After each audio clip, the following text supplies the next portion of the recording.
Naiz irratian, bigarren kafea.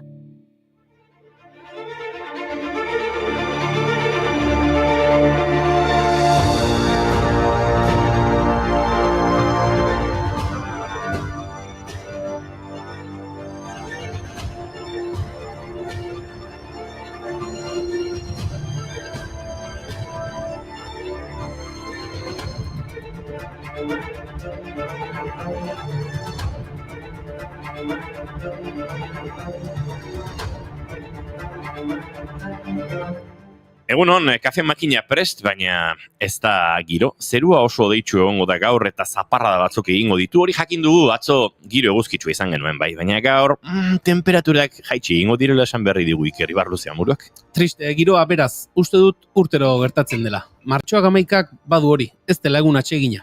Horixe erakusten dute efemeridek behintzat. Guazen lehenengoarekin, garaiki denetik zaharren eragingo du.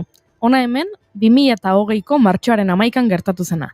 Osasunaren mundu elkarteak, OMSek, gaurko egunez, aldarrikatu zuen mundu mailako pandemia bat genuela. COVID-aren pandemia.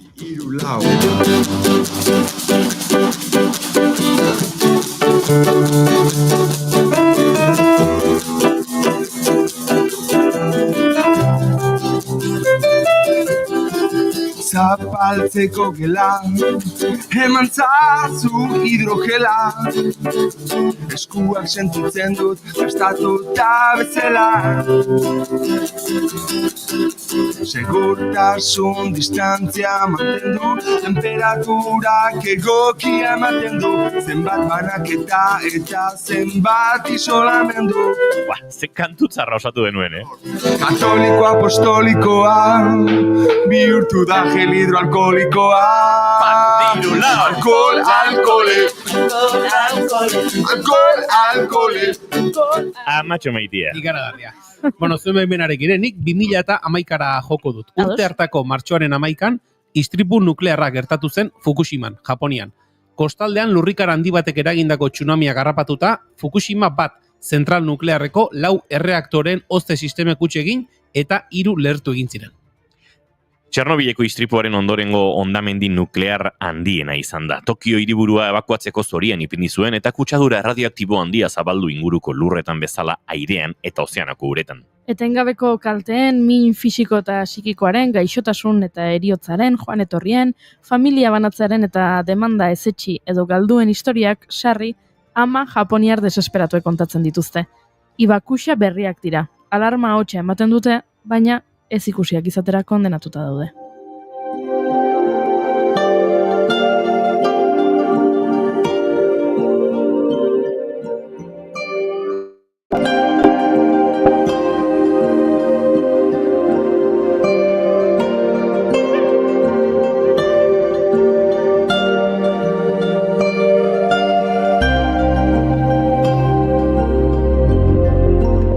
Barkatu dugu jazue, baina niri doinoekin saio egitea baino, olako meditazio saio bat egitea datorkit buruz. Egin dezakegu?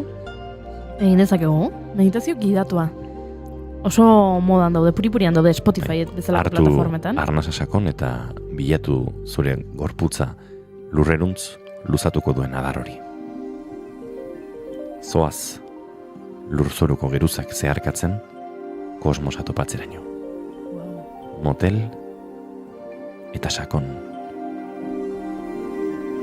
Bueno, Julen, igual efemeridekin jarraitzen. Bigarren kafean jarraitzen dute, entzuleak, bai, ez ezagu. Jarraitu efemeridekin. Naiz irratiko lankideok, horrelako saiorik bururatuko balitzaizue, nik gustora gidatuko nuke bat. Bai, baina 5 minuto. Beste batean nik egingo dut ASMR. Egin ezakezu tarte bat gure frikadenak. Vale, ados. Vale, baina jarraituko dugu efemeridekin mesedez. Bai, Julen, mesedez, pixkat urruntzen jarraitzazu. Hori da, jarrai dezagun pixkat urruntzen, argi dago martxoaren 11 esan eta atentatu bat etortzen zaigula burura. Baina bestelako sarraskiak ere egon dira. 2009an Alemaniako Wineden hirikoa bezala. 17 urteko gazte bat, Albert Kretschmer izenekoa, tiroka hasi zen Albertville institutuan, bere gurasoen logelatik hartutako pistola batekin. 15, 16 eta 17 urteko 9 ikasle hil zituen. Ikasle batek egindako larrialdi dei baten ondoren, 3 polizia eskolan sartu ziren handik 2 minutura. Erasotzaileak tiro egin zien eta eraikinetatik ihes egin zuen.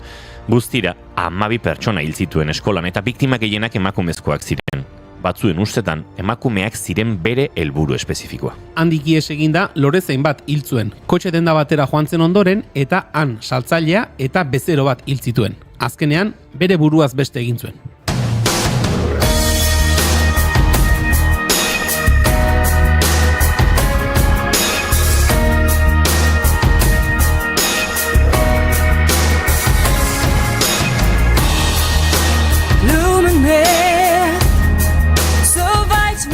Goazen beste mota bateko sarraskiarekin. Gaurko egunez, 2008an Euskal Herriko kostak jasandakoen batak kalte ugari eragin zituen bereziki Bermeon, Zarautzen eta Donostian. Euskal Meteorologia Zentroaren datuen arabera, olatuen gailurrik handiena goizeko 7 aldera izan zen itsasgorarekin. Pasaiako portuko bokalean, 11 metro terdiko metrorainoko olatuak zeuden. Bertan, zegoen Maro itsasontzia eta 3 zatitutan apurtuta geratu zen. Donostian 9,5 metroko olatuak egon ziren, egia esan Pirauan ibiltzeko gaizki xamar. Eta hirian zehar kalte handiak eragin zituen, pentsa. Ekaitzak itsasoaren eraginpean egon ohi ez diren eremuetan ere izan zuen eragina, hala nola Santa Catalina zubian, Renfeko geltokiaren ondoan eta egiara doan lurpeko tunela erabat urpean geratu zen. Baina olaturik handienak Bizkaian ikusi zituzten. Bermeon 16 metrorainoko olatuak izan zituzten. No.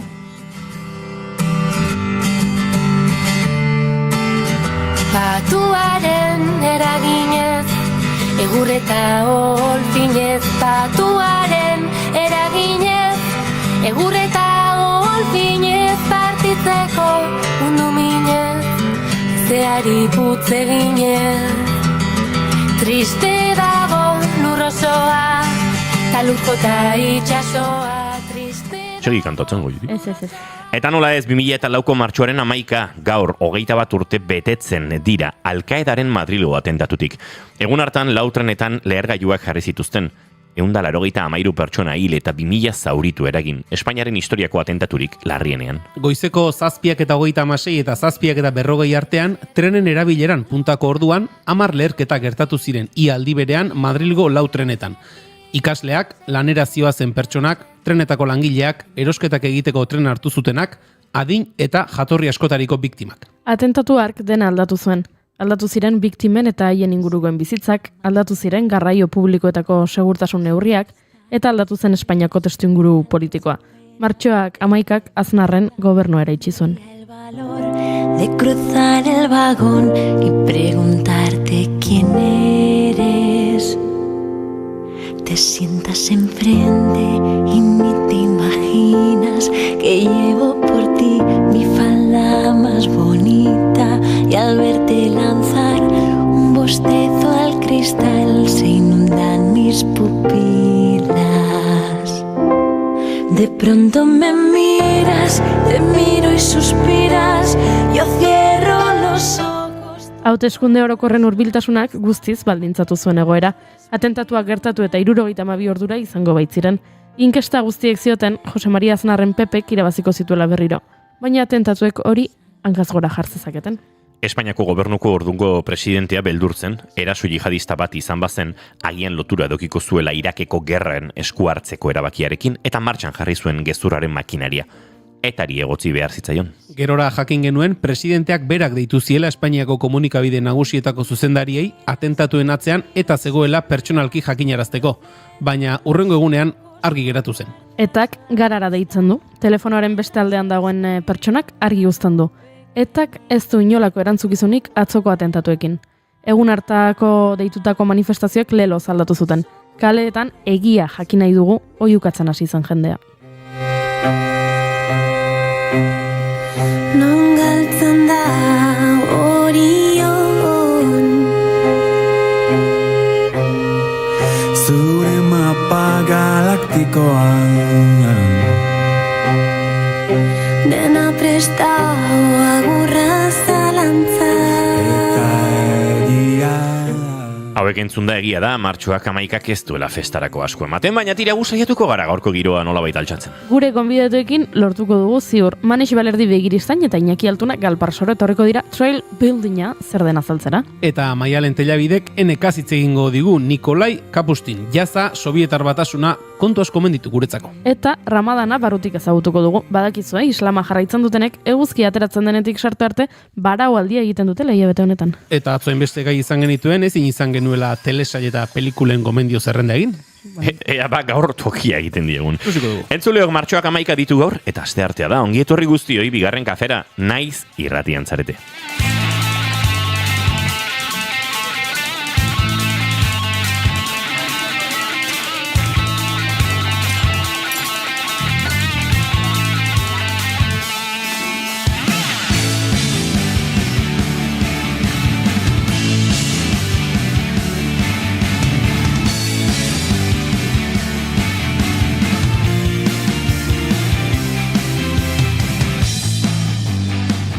Zuekin entzuleok Julen Goikoetxea, Orbego zeunon. Baita zuei ere. Eta zuekin Goiuri Zeizarandia, unon. Egunon.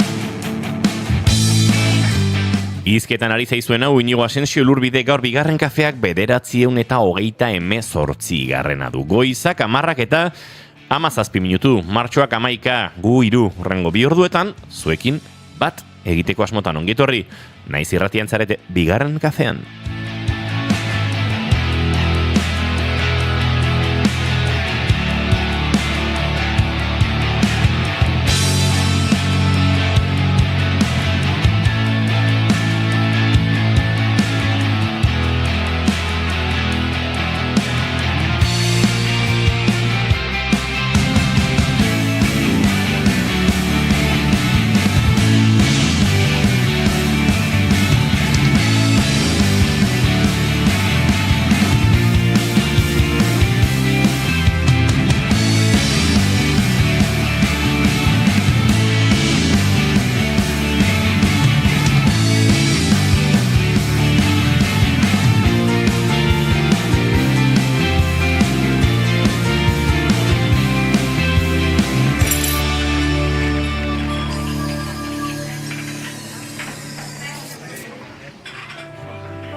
Altzairuzko gizartea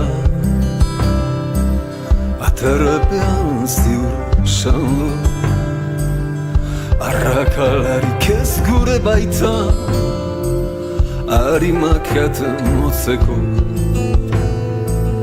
baina guk nahiago hausko eta bihotzak beirazko jauntxo isilek ordea nahi gaituzte sanako hori ez gara. Goizeko 10 eta 19 minutu izango dira segituan, eta gu hementxe zuzenean naiz irratian. Gaur maite duten tartea nik hasiko dut. Ze maite dutak pilatu egiten zaizkit. Bai, eta esan nuen, gaur goizean beste bat etorri zait. Ara? Bai, maite dut aspaldiko lagun batek idazten dizunean esan ez, aizu, entzun dut kantu hau eta zurekin gogoratu naiz. Epolitia. Eta esan diot, ez didazu sinistuko. Kantu hau, obsesio bat izan nuen azken hilabeteetan Kolombia eta Mexikon eta dokumentala grabatzen ibili nintzenean, eta bialudizkion nire estorien pantaiazoak kantu honekin kaka ematen, eta esan oso polita iruditu zait, norbaitek kantu baten bidez zu oroitu, eta kantu hori lehenago jakingabere zuretzat obsesio bat izan denean. Eta izurik ez gehiago Mikel Urdangarinen kantu hau, bada, kantu tzar bat, eta horrela bada esan egin behar da. Oski. Hori ez gara izango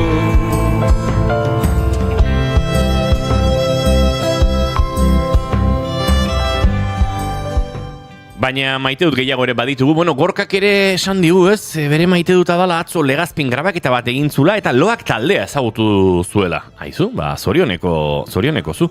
Eta proposatu digu 1000. Saiorako kanta bat egitea. Kanta bat egitea? Bai, entzun du, gaur alkohol jarri dugu, Iker Laurobak pandemia garaian ondu zuen kantu hori, eta 1000. Saiorako kanta bat egin behar dugula. Ados, nik ez dut egingo. A ber, gauzat esango izut.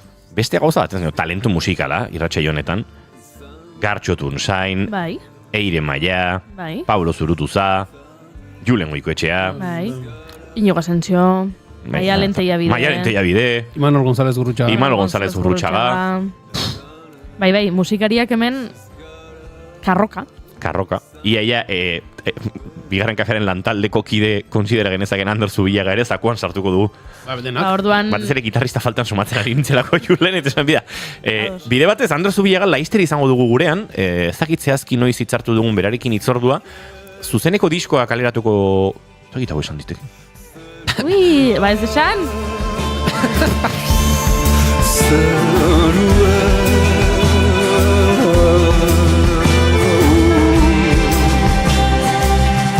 Gauzatxoak da kartza Ander Zubillaga, hori jarri du bere sare sozialetan, eta Horixe. ukau interpretatu dugu, baina ez dakigu.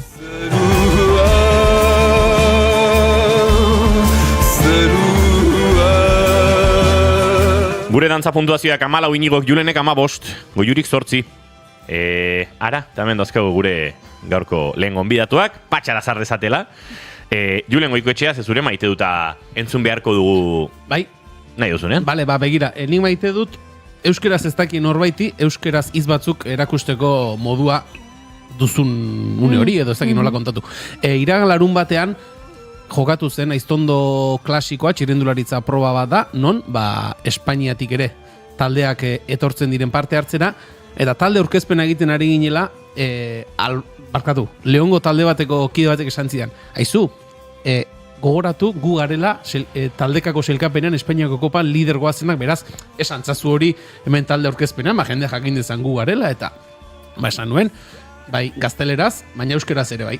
Euskara esan nuen, hori taldekako sailkapenean lehen postuan zegoen taldea zela, eta aurkezpena buko eta etorri zitzaidan esan zidan mutiko bera, eta esan zidan, aizu, hor, euskara esan duzun hori zertzen, eta esan nio, nola, taldekako sailkapenean lehen postuan zeudela esan nahi zuen, euskeraz ere esan nuela, eta jakin nahi zuela hori, ikasi nahi zuela, esaldi hori nola zen, eta esan nion, taldekako sailkapeneko lehen postuan. Ez da esaldi erresa, ez? Eta mutikoak hirugarrenean edo esan zuen, taldekako eta han joan zen, taldekideekin, baina lasterketa prestatzera, eta hori buruan zuela, beraz, pentsatu nahi dut, uste dut gainera beraia jarraitzen dutela lehen postuan, etxera joan dagoan Leonaldean ere hariko dela, benbibreko talde bada, eta hariko dela esaten, taldekako sailkapena lehen postuan daudela, euskaraz esaten badakiela. Eta guk esango diogu puxa gion. Hori da. Hizkuntza galdu xamarra dute, baina hizkuntza zapaldua badute eurek ere, eta men arrasto leondarra daukagunok ondo dakigu hori.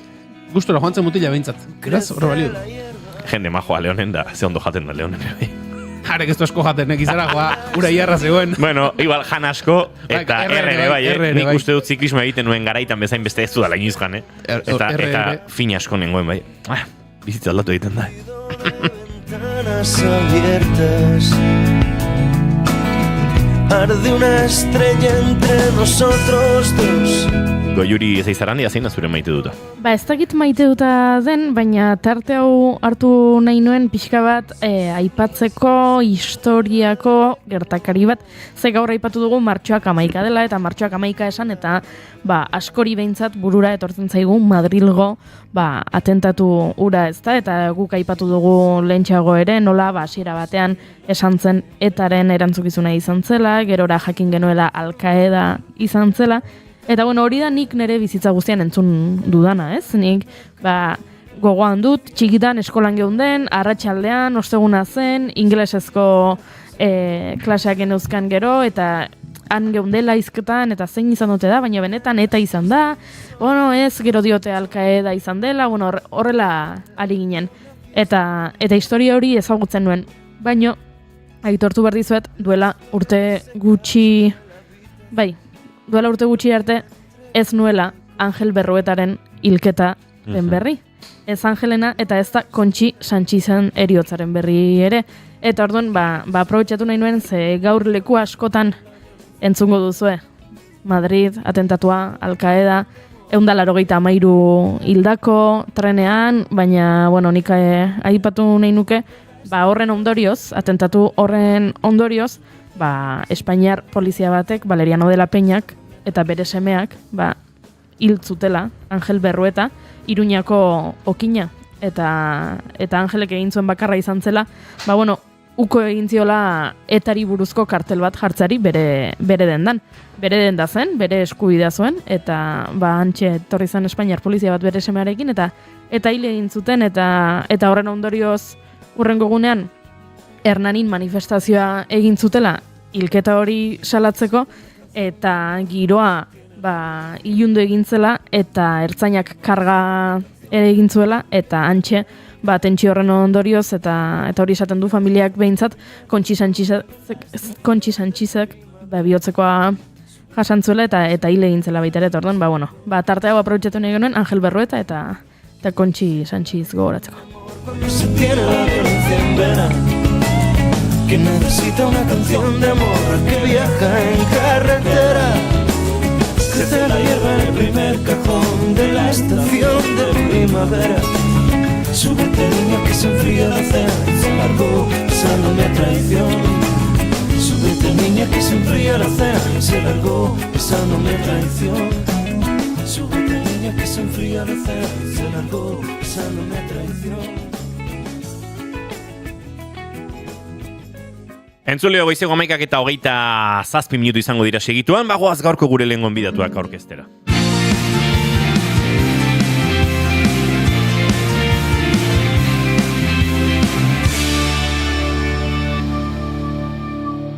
Bigarrenak ez direlako beti okerragoak, bigarren kafea.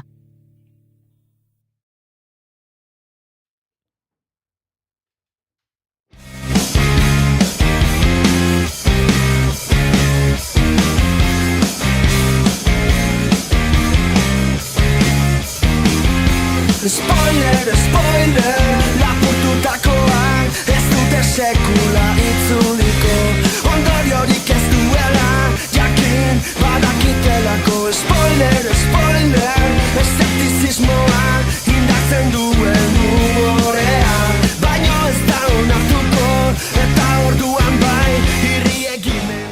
Mendiaz gozatzeko modu asko daude.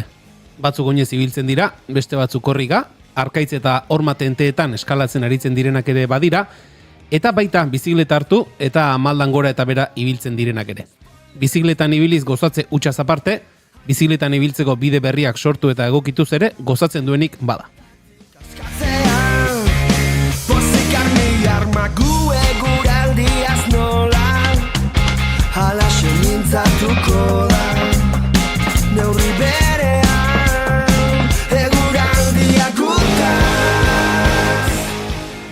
Guk bideak egokitzea deitzen diogun horri izena jarri diote azken aldian, eta trail building bezala ezagutzen da. Auzolana oinarri duen jarduna da, eta mendiko ibilbide eta jaitsierak egokitu eta mantentzea du, jomuga.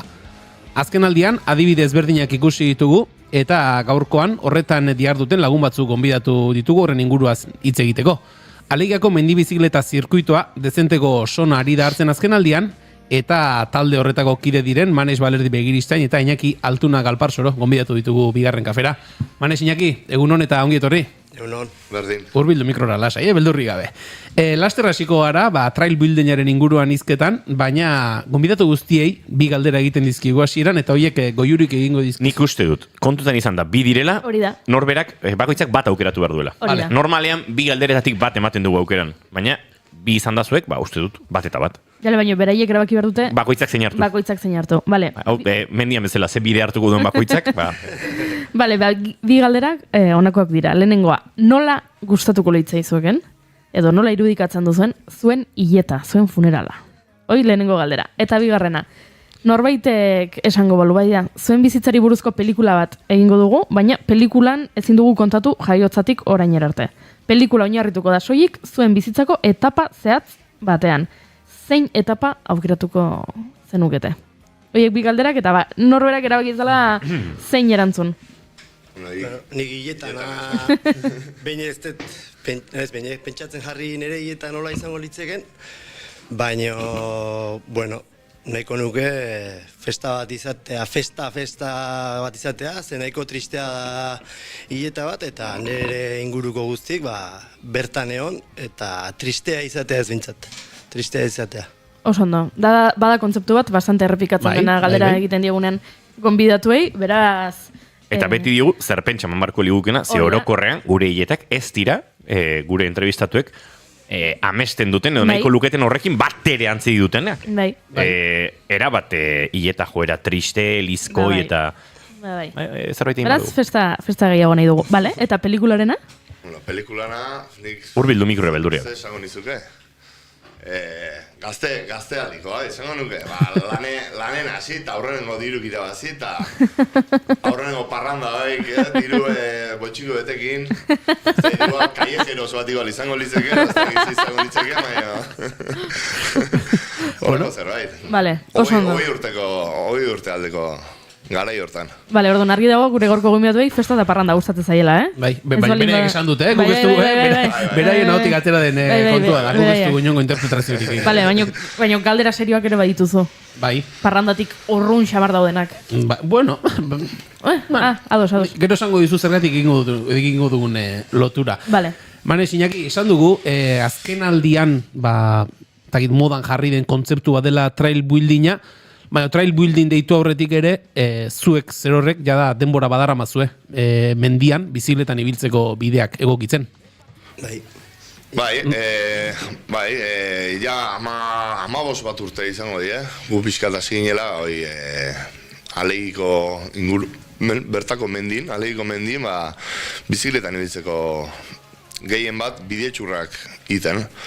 Hasi irantzien orkatzak indako bidetxo batzuk, arbala batzuk eta kendu, eta jarrien dituen prestatuta bizikletan jetxi alizateko. Eta hortxe, mendia io eta bera jetxi aldan azkarrena, basurde bezala. Hori izatera ninduan, zuek mendia ikusten duzuen lekuan, uneren batean norbaitek ikusten du, hor bide bat egin litekeela, ez dakit, aurretik ikusten diren arraston batzuen araberakoa izaten da, edo zertan oinarritzen zaret esateko hor badago bide bat?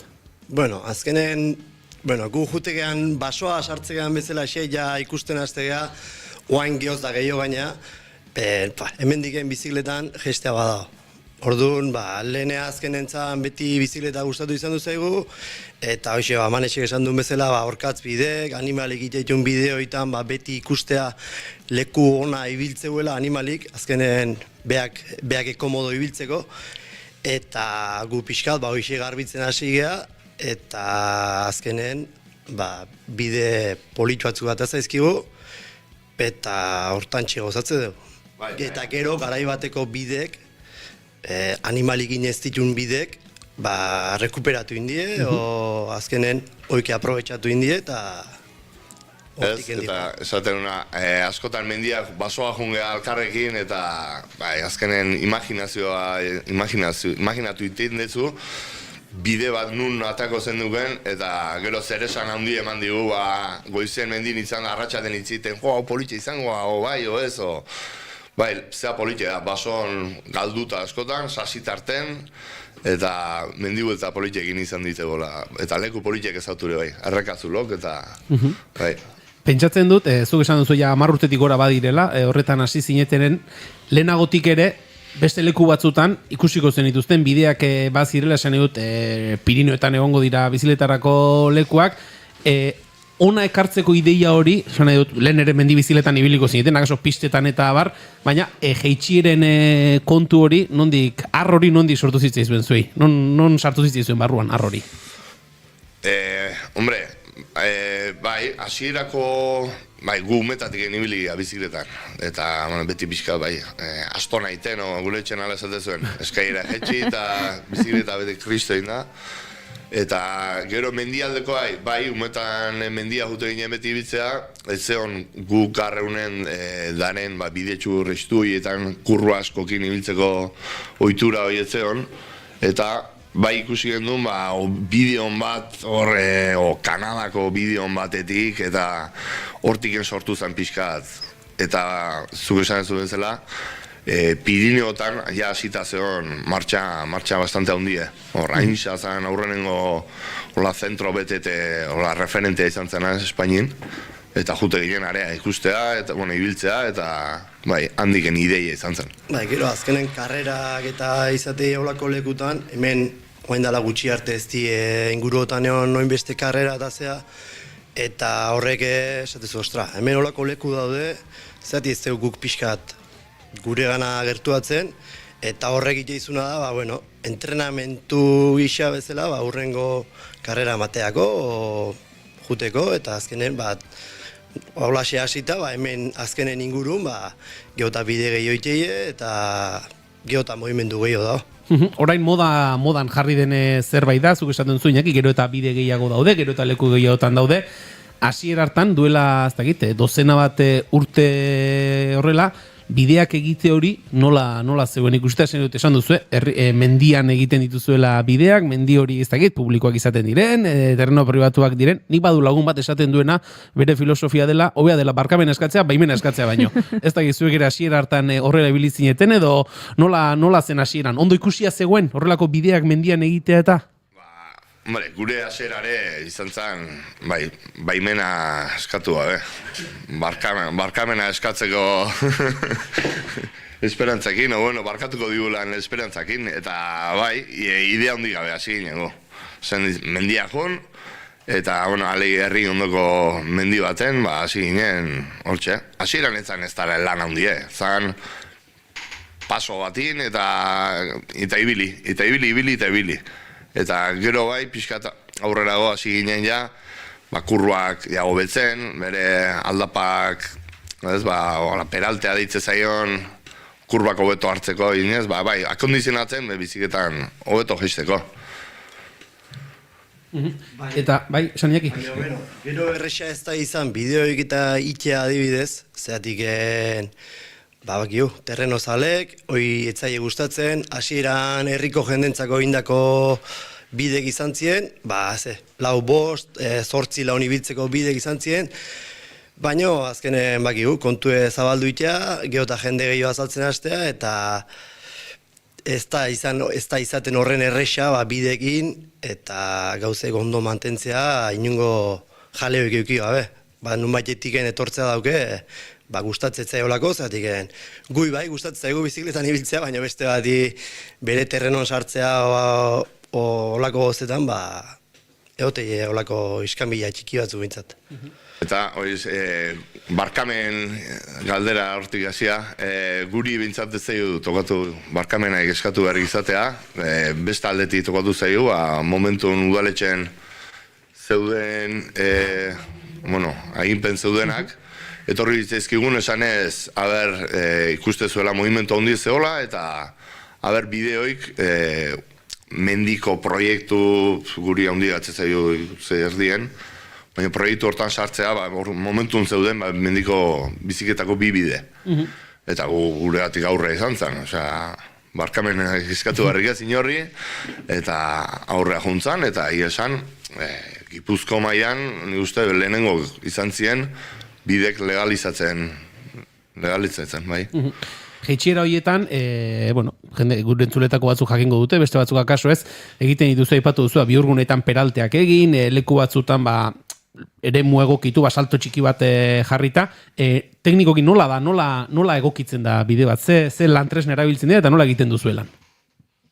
Bueno, azkenen lurre moitzeko ibiltzean materiala, atxurre, pala, eskoarea, burnizko eskoarea, lurre hobeto moitzeko, ostoak entzeko, oain egi esan, komodia egiokin ibiltzea, osto asuntoa eta kentzeko, sopladorak eta ibiltzei jeurako, makinerie lortze deu, eta gero, azkenen belarrak eta kentzeko, desbrozadora, motozerra denetik bizkat ibiltze deu, eta askotan aprobetxatzeana da, aizeteetan da egoteien arbolak eroitako eta olakok, moztu, eta hoikin, kurbai pixka forma eman, eta gero lurrekin bete, ingurutien lurre hartu, eta pixkat, hola, egokitzei ez da izaten jun, da arbola bota behar dio, eta ez, normalen saietzea gauzek txukun iten, da tresna azkenen batzan ibiltzeana, baina bagarrik beste erabatea ibiltze deula.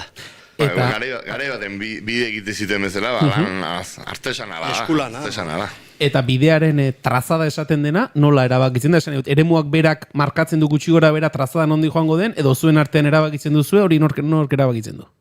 Hoi, denetik pixka, batzutan garbi izaten da, leku askotan, bai saiatze gara, leku askotan garai bateko bidek daude, eta berreskuratzen ideia hori da. Bakarrik bide asko galdu iteie, eta azken atabartzaile puske berri bat. Eta, bueno, diskusio batzuk, bai. Hemendik ingo dugu, hemendik hobeto. Baina, bai, da imaginazioa eta normalen denak gutxi gora bera baki du, noa jumar deun. Bai. Eta lehen esan duzu, Manex, nola baitere izan zela, Alegiako inguruko bideo hiek izan zirela, legeztatzen Gipuzkoako lehenetakoak, horre berak jada jendea erakarriko duz, mundu horretan ere pentsatzen dut gaur egun sare sozialekin eta ere gauzak azkar zabalduko direla, gauza bada bidea egitea. Gero jende asko erabiltzen baldin badu, bideo hori, ondatu edo ez dakit teknikoki nola esaten den, bideo hori nola baitere mantendu behar da. Trail buildingaren kontzeptu hau, eta lehen esan dugun auzolanaren kontzeptu hau pixkat zentzu horretan dator, esan edo norbait bidea egin du, jende asko erabiltzen du, eta orain mantentzea, denon artean mantentzearen helburu hori du. Bai, bideek ez bai ibiltzen, seitun, belarrak, sasiatea eta galdu itein die, holako zerbait. Orduan, daude bi gauz, gutxi ez badia ibiltzen galdu iten die, da asko ibiltzen badie, bai puskatu iteie, eta guri pasatzai hoi, hasiera batean bide ibiltzen ginen herriko eta inguruko 20 laun, eta denboraken ikusi den duen, ostra, jendea pastarruzitatik etortze zala ibiltzea. Eta, bai, igadura, azkenen igadura, bai bizikletana, urana, orduan, trail buildingan, bai, kontzeptu hori da, ez sortzea bakarrik, sortzea gauza da, baina gero mantentzea da. Importantena azkenen, bai udaberriko sasiak bere legun euki, zulok sortzeanak bete berriz elurrakin, urari bere bidetiken ateratzeko ubideak egin, eta bai, lan hori denak dira, eta lan desentea da, eta baina, bueno, izardi bizka bota, eta iteko, gustoko lanak. Gustoko bidean aldaparik ez esaten da, ezta? Hoi da. Zentzu horretan, esan duzu, urte asko dara mazuela zuek, alor honetan lanean bideak egokitzen, leku ezberdinetako bideak ikusi, aie probatu, hemen ibili, zentzu horretan, Iñaki, somatu duzu urte hauetan guztietan egon dela kontzientziazio bat, hau da, hasieran, akaso jendea etortzen zen, zuek egindako bideak aprobetxatu erabili, eta zerbait ondantzen bazen ere, alde eta listo. Zentzu horretan, ari da sortzen kontzientzia bat, denena zaindu egin behar dela eta horrelakoak somatzen dituzue? Nik uste, ahi dala kontzientziatzen, lehen adibidez, gertatzen zen, bide berri bat itezen nula, eta naiz abisatu, ez ibili hortik, itxi, olako gauzekin da, jendea ez zulako olako garrantzi ematen, baina guain ikustea baita ere jende gehiago ibitzeala trail buildingeko zea honekin, eta baki bakoitzek ze lan dakarkin, eta zenbat kostatzean hori pertsona bakoitzek bere denboa librea hortako hartzeu, eta nik uste jendea aidala kontzientziatzen, hori errespetatu inbar dela, eta gaina ikustean da guain, lehentzala bideo bat itea, da pixkat irikiko deu eta pasako gea, baina guain da lanak hobeto iteie eta denak kusto ebitzeko zaintzea komenia, azkenen. Eta horren lekuko ere bada, duela bizpairu aste edo, alegian egintzen duten, alegiko mendi bizikleta hor dauzkezuen bideoietan auzolan bat, sekulako harrera izan zuena, 50 lagunetik gora edo gehiago elkartu zineten, leku ezberdinetakoak, alegiako bideoien inguruan, gaur egun konta iguzue, zenbat bide daude, nolakoak dira, esan nahi dut, gu bezala bizikleta gainean zutik egoten, tente egoten nahiko alandu gunuentzat badira, edo jada ezagutza minimo bat behar da bideoietan ez hurrik gautxiko ebiltzeko. Bai, bueno, azken aldi hontan, ja pixka gauza bastante mugitu dira, alegiko mendibizik eta zirkuiton. Hor, Naparroko bai federazioan eta lanen deitzen batek, haren laguntza jaso duen, eta bai, alegiko bideak dira, nivel pixkat eskatzen duen bideak dira. Orduan, gutzako indako bideak dira, eta bai, nivel pixka eskatzea, orduan. Lehen esan dizuten lagun honek, proposatu zigun, indazeon ja legalizazio plan bat, ja legalizatuta zeon, zerratik ez gendu ningo, bai, umentzako, helduntzako, pixka, publiko guztientzako biden berri bat egin, o daudenak akondizionatu, eta horra ginen, saltxan, bai, udaletxekin bilera eta juten, eta bat eta beste, eta gure zea handi bat izan da, Orbea biziketak egiten dituen markak diru laguntzak ematen ari da azken aldin horrelako proiektuetan. Eta gu presentatu gendun, Orbea horrelako gure proiektua bide berri mate egiteko edo zaharrak mantentzeko baita ere. Azkenen dirua gu orain arte dena gure botxiko tipatu izan dugu. Bai desbroza gara txatxu batzuk gozi denan arten, da horrelako motozerra batzuk eta hola. Eta Orbean laguntza jaso dugu, eta bai pixka asuntoa potolotu intzaidu. Eta auzolan bat antolatu gendun, lehen dauden bideetan, zehatzeko, ondo jartzeko, zer lehen esan duen bezala, bideek asko, azkenen urteetan asko puskatu die, gure beti iguala lanen, da, entre umek etorri dela eta lana eta bat eta beste, pixka ez abandonauta ez dion, baina lana asko eskatzen duen zebat izan da. Eta auzolan bat antolatu genuen, sare sozialetan publikatuta taula, eta esan, harrituta gatu ginen jendeen involukrazioa. Gu esaten duen, 15 laun, 20 laun juntatzean, eta 50 laun. Eta, zieran bizkat harrituta eta negatu ginen, jode, jende... Bizkat eskutatik gene juntzitzean, azken. Azken, erramintaia jendei esaten, ekarri atxurroa balimo dezu, ekarri, eta gut denantzeko ez dakik edu, eta guk amaiketako jarriko dugu, baina... Eta hola, eta esan, izan zan, gu emozionatu da. Aste bete bat pasaden duen, emozionatu da, itziten beste kontu gabe. Eta jendei eskertzen, ze ez genuen espero olako indarra sortuko zanik, eta izugarri izan zen. Eta bidek behatu ziren, lanean eitu ginen leku behatu ziren, berri bezala, etxeko alfombra bezala. Etxeko alfombra bezala geratuta ere, entzuleri izan bertzaio, ondo adierazi dute beraiek, bide teknikoak direla, nik txigitatik biziletan ibilita, errepidean ibilita, tartekan montamaikean eta orain dela urte bete, egiarazken urteetan biziletan gutxiago ibili naizela noski, baina Julenek aipatu zidan, hemen alegin bide hauek eta beste, eta badaukat gure Piraua taldean ere egoi ado, hortxe montamaik giroan eta asko ibiltzen den mutia, eta arek ere esan zidan, hor badituzu, eta badituzu, baina. Eta joan nintzen, eta ostras, hortxe, niretzat justu xamar, nire gaitasun teknikoaren mugatxoan. Jetxi bai, baina momentu batzutan esan, ostra, hemen konfor ingurutik erabat atera eta zabiltzala.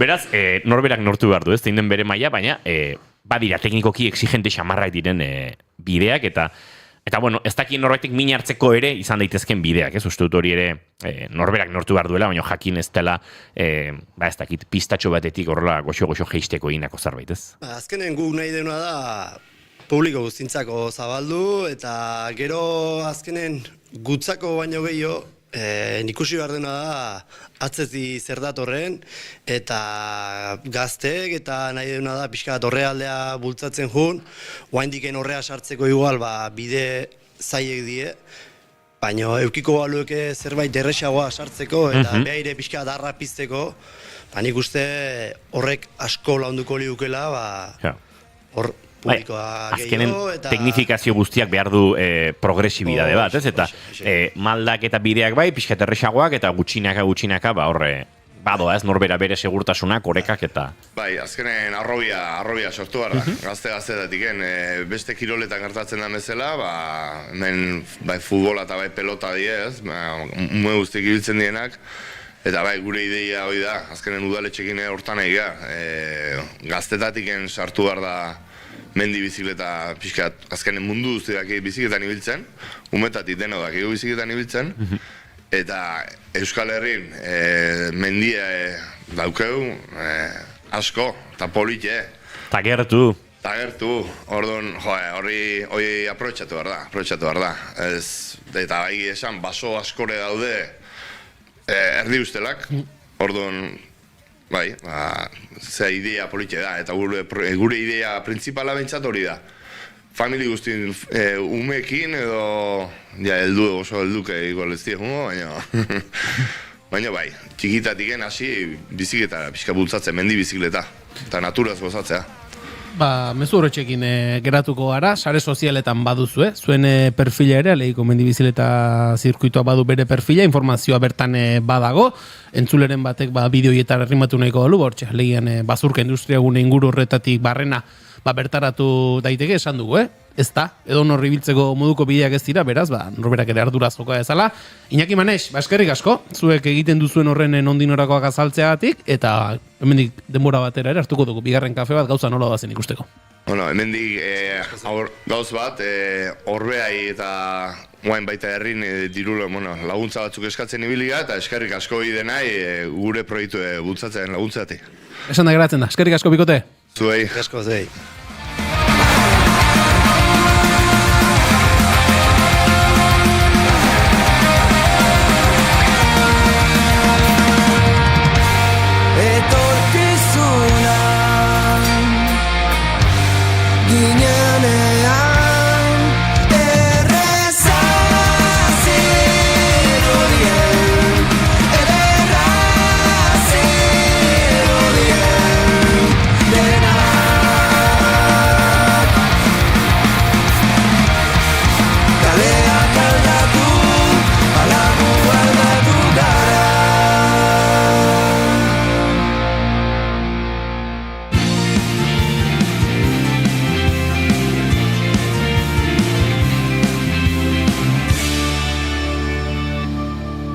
Emaiozu bigarren aukera bat egunari. Naiz irratian, bigarren kafea. Hau etzen nahi nuen kantu, Hau bai.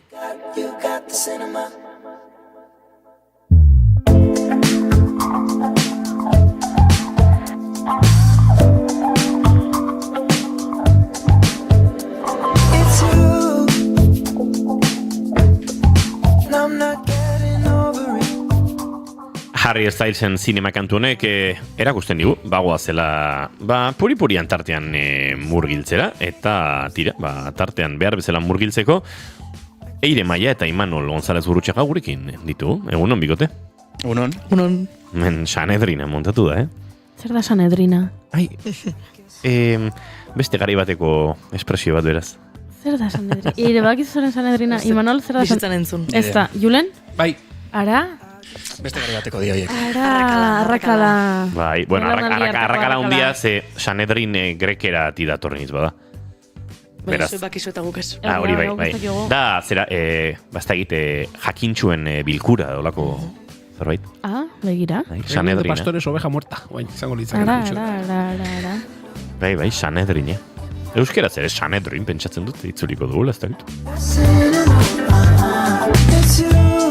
Jakintxuen bilkura honetan proposamena dozkagu zuentzat, bai, proposamen ugari, puri-purian tarte honi behar bezala heltzeko, eta, nonbaitetik hasi beharko dugu, ez dakit, Goiuri ez eizar handia, zuk hasi nahi duzun, besteak hasiko garen. Ez nik nahi dut Eireren gomendioa entzun, ze, bate bat da hor. Iritziak ditugula. Zein da Eireren gomendioa? Metamorfosis, Aitanan dokumentala. Zer esan handia eman du dokumental honek. Usted 6 kapitulo dazkan miniserioetako bat dala, eta da Aitana, Okaina, Operación Triunfoko parte esan zanami eta mazazpilan, hortikan atea zanetikan, guain ze bizitza dakan.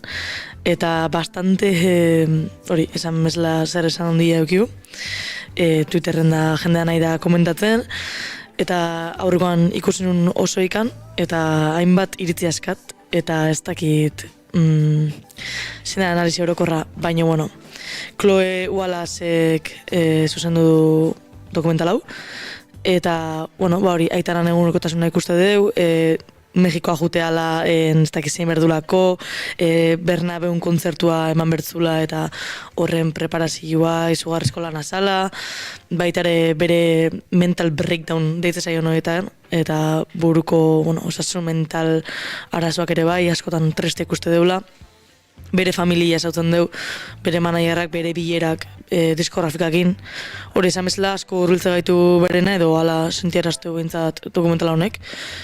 Eta, ez dakit, irutze zait, bai ikusteala bere egunerokotasun hori, bere pertsonalitatea ikusi genuna akademian zonian, baino aldi berian nahi du beak etengabe aldarrikatu ez dela industrian produktu bat, eta nik usteet dakaun estigmatizazio hori asko indartzaula dokumental honek. Hau da, hori, azkenean ikuste deula dakala manager bat, ez duna arpeia ematen beregatikan, ikusten deu diskografikak ere bai nahi dula etengabe berekin hit bat atea, hori da ere bai asko esateuena dokumental hontan, eta Aitanak nahi du astebete hartu beak gehatzeko eta bidaia bat eziteko, eta alare presionatu iteuela. Orduan hori ez da iritzak asun, baina dokumentala oso ondo dago, nahi asko gustu zaila estetika, oso ondo grabauta dago, eta irutzait hori intimitate hori mantentzeala, baina igual hori da arazo ere bai. Azteko ulertu behar da, dokumentalaren helburua hasiera batean zela, Aitanak Madrilen Bernabeu estadioan eman bertzituen makrokontzertu horien prestakuntza kontatzea.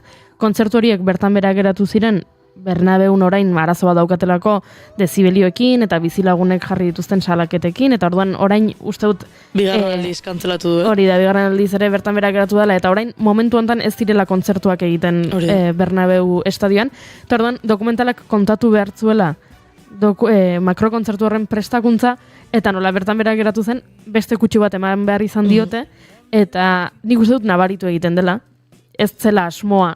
Azkenean kontatzen dituzte gauza batzuk, baina ez dituzte guztiz kontatzen, dokumentala da Aitanari buruzkoa, baina zehazki zeri buruzkoa den ere ez dakigu ondo esaten, eta orduan nola azkenean ez duten kontatu makrokontzertuaren prestakuntza, azkenean kontatu dute gehiago Aitanaren egoera, eta Aitanaren egunerokotasuna, eta Aitanaren osasun mentala pixka bat. Ze, bai, ikusten dela, Aitana gaizki dagoela, Aitana abeslari oso gaztea da, 24 urte dauzka, 7 urte, duela 7 urte hasi zen ja oso famatu izaten, eta ez du atxedenik hartu, eta ez du geldiunerik eduki, ez bada diskoa prestatu da jiran dagoela, eta bira egiten ez balin bada, promo egiten eri da, baina egunero dago, ekitaldi publikoetan, eta horrek eragin egiten dio, nola ez, edo zeini, eta are gehiago 24 urteko neska bati. Niri dokumentalak, nire iritzia da, dokumentalak on baino kalte gehiago egingo diola Aitanari. Zalantzea gabe nire ustez hori. Aitana ezaguna zen, agian mundu guztiak ez du ezagutzen, noski, hori zinezkoa delako, baina Aitanak milioika entzunaldi dauzka. Bai, plataformetan, saltzen ditu bere kontzertutako sarrerak, sold out egiten dira, oso denbora, oso azkar. Aitanak ez ditu zale gehiago behar. Aitanak ez du ospe gehiago behar. Eta dokumental hau eginda dago ospe gehiago edukitzeko. Baina Aitanak ez du behar, eta Aitanak dokumentalean esaten du behin eta berriz, berak anonimotasuna nahi duela. Eta kontrakoa indartzen nahi da. Kontrakoa, 300 milioi ikusle potentzial edukitzaken dokumental bat Netflixen egita, ze Aitanak ez du egin hau bideo batzuk egin eta nere Aitana sare sozialetan jarriko ditut nere zaleek ikustitzaten. Dokumental hau dago eginda Aitana ezagutzen ez dutenek gehiago ezagutzeko, ez? Orduan zale gehiago edukitzeko. Orduan nik ulertzen dut Aitanak eskubide osoa duela kexatzeko eta esateko anonimotasuna faltan botatzen duela, ez dagoela eroso egoera honekin, ez duela atentzioa deitu nahi, ez duela horreleko gauzak ez dituela egin nahi, baina nik ulertzen dut, edo zein ikuslek esatea, badan eska, zergatik egin duzu orduan Netflixen dokumental bat. Hau, musikari arrakastatxuekin gehiagotan gertatu da. Bai, eta gugandik gertu ere gertatu da. Nolabait esposizio gehiagizkoa salatu horren inguran osnartzeko esposiziori aragotzen duen dokumental bat egitea. Uste dut ez diogula neurri hartu horri. Ze egia baterik zilegi izan daitekela, ez dokumental bat egitea, gaine esposizioa eta kontatzeko, eta horrek egin dizun kaltea, baina era berean gaine esposizio hori areagotzen ari zara, ez? Eta bai, uste dut hor, kasu baino gehiago bizi izan ditugula, eta zuk oraintxe egiten duzun osnorketa hau, nik ere beste dokumental batzuekin egin izan dut, ez dut Aitanaren ikusi, baina hori zait oso zaila dara zure buruari buruzko dokumental bat egitea, asmoa ez bada, hori, zaleak lortzea, ez? Nahi dute nire burua babestu. Ja, igual, dokumental bat ez duzu egin behar babes horren bila, eta kontua da, nik zuei entzun dizuedanagatik egunotan, ez? Ze puntutaraino, Aitanak izan duen dokumental honen kontrola, eta ze puntutaraino deskontrolatu zaion. Hori da, debate handi bat izan da hori bai. Neretzat, nik dokumental hau ikustetik, eta hau ez da hainbeste dokumentalari buruzkoa, baizik eta iritzia sortu didana, da Aitana dagoela oso gaizki asesoratuta. Oso. Eta lantaldea, ez dela bat ere egokia. Hau, pertsonala, momentu batean, Aitana zegoen harreman erromantiko batean, Sebastian Yatra abeslariarekin. Eta egin zuten abesti bat. Prozesuan, ja ez zauden elkarrekin, egon ziren bananduta, gero itzuli egin ziren, eta bueno, estrenatzen dute bideoklipa abesti oso polit batena. Eta oso beraien harremanarena. Eta orduan, ze gertatzen da, estrenatzen dutela eta Aitana galdetzen duela, eta Sebastianengatik galdetzen badiate, zer esango diet? Eta lantaldean inork ez dio esaten zer esan behar duen. Bai, arketuko dira zuen, baina 11 minutu terdi dauzkagu, hemen ari naiz lantalderik keinuak egiten, baina horrek ez kasurik egiten. Eta azken ordukoaren bila egin behar dugu salto, Oñatza Izpuru, egunon? Egunon, motxe izango naz eta gero segituzuek, elkarrezketa interesgarri horretan. Bi kontu aipatuko ditut. Batetik, azkenean Rodrigo Duterte, Filipinetako presidente, oia atxilotu egin dutela, gizateriaren kontrako krimenak egotzita, nazioarteko zigorra auzitegiak sententzia atera baizuen, esanaz Duterte drogaren kontra eginiko gerra horrek indarkeriaren olde bat eragin zuela, milaka zibilen hilketa eragin zuela eta hala, Hong Kongetik Filipinetara itzuli berritan, 79 urterekin atxilotu eta poliziak orain bazaintzapean du, auzitegiak esan du, baduela hilketa horiek ikertzeko eskumena, naiz eta Hagako auzitegiari eman dioten berez horretarako egitekoa herrialdea erakunde barruan zegoen garaikoak direlako gertakariak. Kontua da, kasu honetan, presidente ohiaren kontrako salaketa giza eskubideen aldeko zenbait elkartek eta biktimen senidek aurkeztu zutela 2018an, drogaren kontrako gerra Duterteren agintaldian izan zen, 2016 eta 22 artean, Filipinetako agintarien arabera, 7.000 lagun baino gehiago hil zituzten narkotrafikoarekin lotuta poliziak egindako sarekadetan. Giza eskubideen aldeko elkarteko ordea, 30.000 ere badirela diote. Estatuko indar armatuei eta sikarioei leporatzen dizkiete hilketa horiek eta salatu izan dutenez, narkotrafikoaren kontrako borrokaren zigorgabetasun giroa baliatu zuten droga kontuak kitatzeko. Dutertek edozein susmagarriren kontra tiro egitera animatu baizitu zen segurtasun indarrak boterera iristeko agindu zuen herrialdea narkotrafikatzailez garbituko zuela eta hori bilakatu zen bere agintaldiaren ikur, esan bezala atxilo hartu dutena momentu honetan.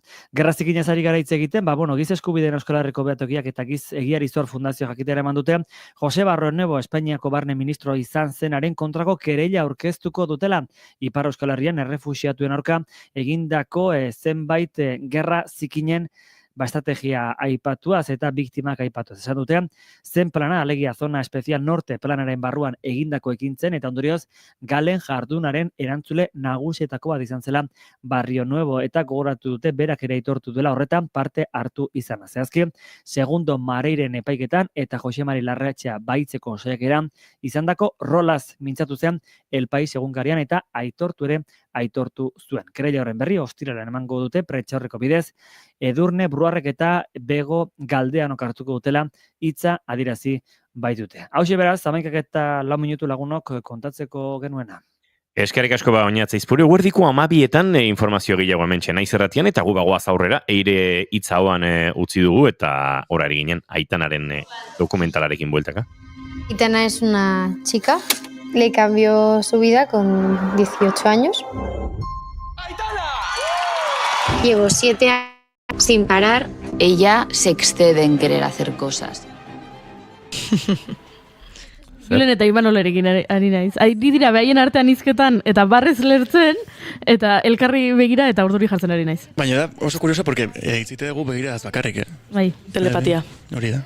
Beren komunikazioa da edo visuala edo belarrondokoka, palmadirak. Bai. Aitanari buruz ere zineten, markatu. Bueno, koiuri izaten izana. Sala oso gaizki asesorauta daola Aitana. Horrei helduta. Baina dao edo segon? Nik esango nuke daola, ze bere familiare bai da. Hori ere bai izan dela beste gai bat, bere aitan figurana, bere aitak ere, aitanak ere guztezkio kantu pilo bat, eta oso kantu hona ea, baina ez da hit bat. Eta hori, azkenean ez dela bakarrikan esposizibana gaia, irudzetela ere bai, nahizula, kendu irudi hori industrian produktu bat dala, baina, eske, afirmatu badala, honekin, etengabe afirmatu dala, nahi duen aiteu berekin, etengabe dira presionatzen da, ikustapeak nahi dula hortik anatea, baina nik uste oso imposibilia dela, eta hori, azkenean empatitzatzen berekin bai, eta penatan amatizu batztan, ze ikustea, beak ere ezin dula aurrein horrei, eta hori zuk esan dezuna, bere asesoramentua, eta manaierra eta hori dana, oso zaila izango ala hortik anatatzea. Hala ere, oso interesgarria dokumentala, eta nik gomendatzen diet entzulei, ikusteko nolakoa den horrelako izar baten egunerokotasuna, edo nolakoak diren bilera horiek. Nolakoa den, Aitana bat, milioika eta milioika entzunaldi dauzkana, ezaguna dena Espainiar estatuan, baina baita ere Hego Amerikan izugarri, nola, universal bezalako industria etxe handi batek, nolako bilerak edukitzen dituen Aitanarekin, nola funtzionatzen duen, behar dugu ez dakizen motako abesti bat, edo Aitana konposatzen ditu abesti batzuk, eta esaten diete bida, abesti hau kolaborazio jostagarri bat egiteko ondo dago, baina single bezala ez du balio. Orduan, agian industria ez balin badezu ezagutzen, hori ikusteko interesgarria. Bueno, hementxe duzue, izena jontzit, Metamorfosis, Netflixen dago ikusgai, Aitanari buruzko dokumentala. Ez dakit, Julen, goikotxea? Nik 30 segundu neko ditute, nerea kontatzeko. Zero Day ikusten ari naiz, ez dut amaitu oraindik, eta, entzulei testu inguru apur bat jartzeko, estatu batuetan gaude, eta estatu batuek jasan dute ziber eraso gogor bat, hildako asko eragin dituena, eta nola bitere estatu batuak dantzan jarri dituena. Une honetan estatu batuetako presidentea den emakumeak eskatzen dio lehen presidente izandako gizonezko bati, Robert De Nirok gorpuzten duen pertsoneari, Malen jaunari, ziber eraso hori ikertuko duen komisioa gidatzeko.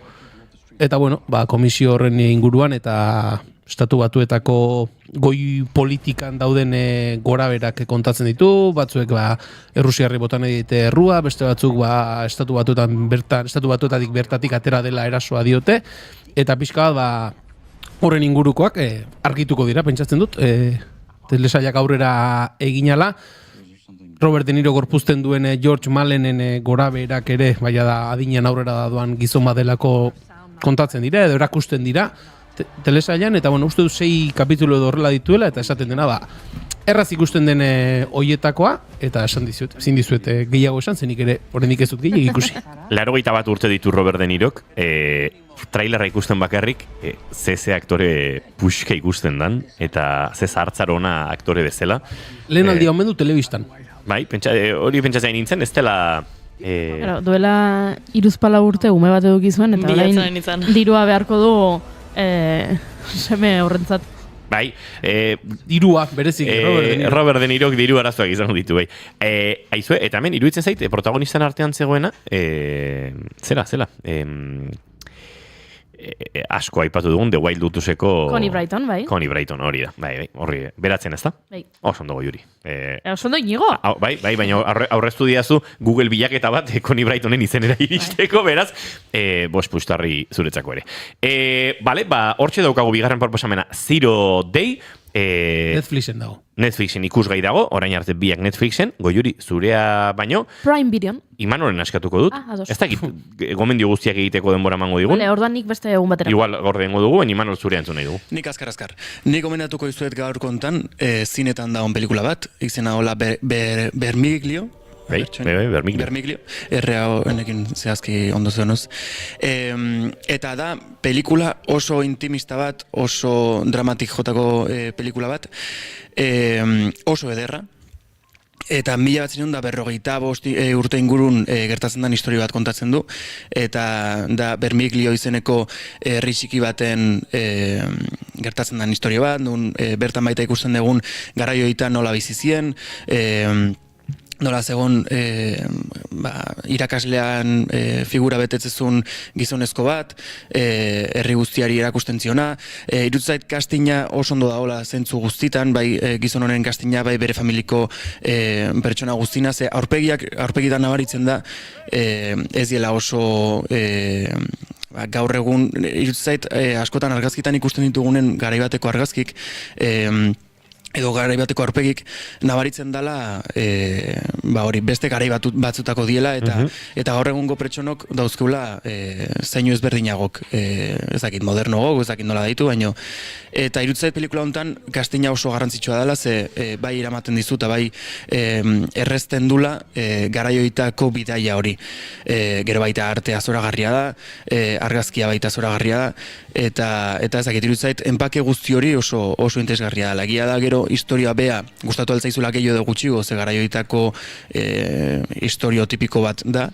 Ze azken baten, olako herri txiki baten gertatu aldien gauzak oso mugatuta daude, baino bai, nahi egizan asko gustatu zait. Eta hemen nik nabardura bat, ez dut pelikula ikusterik izan, badut gogoa, orain epatu duzunean, pixkat galdutan auken, baina bere zuzendaria Maura del Pero, jarraitu beharreko zuzendari bat iruditzen zait. Bere aurreko pelikula, Hogar, ez dakit ikusteko aukera izan zenuten, kriston pelikula puxka da, eta pixkat, ez dakit izen bat baduen zine italiar berriak, baina zine italiar berriaren ordezkari netzako potente horietako bat, badiot, pelikula bakar ikusi diot, bigarren honen trailerra ikusita da Imanolen iritziarekin, esan dezaket, Maura del Pero dala jarraitu barreko zinema zuzendari bat. Trailera oso interesgarri. Ikaragarri itxura ona duen pelikula. Bide batez Imanol, ez egit Hogar nune hongo den, baino, uste dut asko gustatuko zaizuen pelikula batela. Minimalismo giro horretan, pelikula mantxo eta delikatua, eta da ekoizpen italo-argentino bat, benetan, eta poste naiz film berri honekin asmatu balin badu ere, izaten da ez, bigarren pelikula hori, bigarrena ez, baditu aurretik pelikula gehiago, baina bigarren pelikula hola handi bat egin balin badu, nola daiteko konfirmazioa. Ez dakit Goiuri, ez dakit nik dudan proposamena, nahi nuke denbora pixkatez landu zuekin, eta pixkate datorren asteko proposamenetarako utziko dugu? Bai, nik The Sex Lives of College Girls nahi nuen aipatu. Ados. Badakite Eirek ere ikusi duela. Eta, hemen badauka zer eztabaidatua genero rolen inguruan, estereotipoen inguruan, LGTB kolektiboaren irudikatzearen inguruan. Beraz, nik nahiago dut astelenerako gorde. Beraz, zuk minutu gutxitan zurea kontatu nahi baduzu, edo bestela, Maialen Tellabidek lasaiago kaputxin konta diezagun utziko dugu. Nik Su Majestat Prime Videon dagoena izan edo eztabaidagai, eta nola monarkia, Euskal Herria, gai asko tratatzen dituen, nahiago nuke, denbora gehiagorekin ere. Sortzaia Borjako Beaga da, ez? Eta Diego San Jose, elkarrekin. Vale, hemen txutziko dugu puri-purian entzuleok, Imanol González Gurrutxaga eta Ire Maia gurtuko ditugu, eta segiton Maialen Tellabidea izango dugu gurekin. Beraz, eskerrik asko bikote. Agur. Bagoaz aurrera.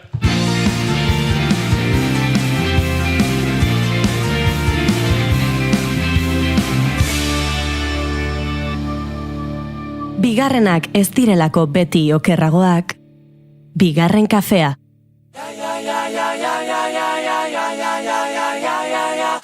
Zigor, klasikoak prest? Bai, goiko apalean jarri ditut. Aimar, eta nobedadeak? Nobedade honenak, aukeratuta. Peio, nola doa zurea? Zine eszena honenak aukeratuta, disekziorako prest. Nekan eta Itziar, telesaiak zer? Thrillerrak eta dramak fondoan. Zientzia fikzioa, komedia eta animazioa ezkerretara. Hala, prest gaude. Igo pertsiana, naiz irratiko bideokluba irekitzera goaz. Maite, bideoklubetan beti egoten da pornoa. Pornoa? Naiz irratiko bideokluba, ostegunetan arratsaleko 6etan. Oso fan, Maite Bidarte lankideak bideoklubaren kuino honetan, pornoa! Nola esaten duen. Da nire kuina favoritetakoa momentu horrengatik. Goizeko 11:15 minutu, Maialen Tellabide egunon. Mikrofona erigarko dizut. Egunon. Zer modu zaude? Ondo. Bueno, ez da gutxi. Zuek? Bastante. Zer modu zinauteriak? Ja, aztu da. Egia da gu duela sentsazioa azuta, Euskal Herriko txoko batzutan asteburu honetan oraindik inauteriak izan dira. Hainbat auzotan inauteriak ospatu dituzte. Piñata igandea ere ospatu da. Hain urruti ez daude, baina nire sentsazioa da...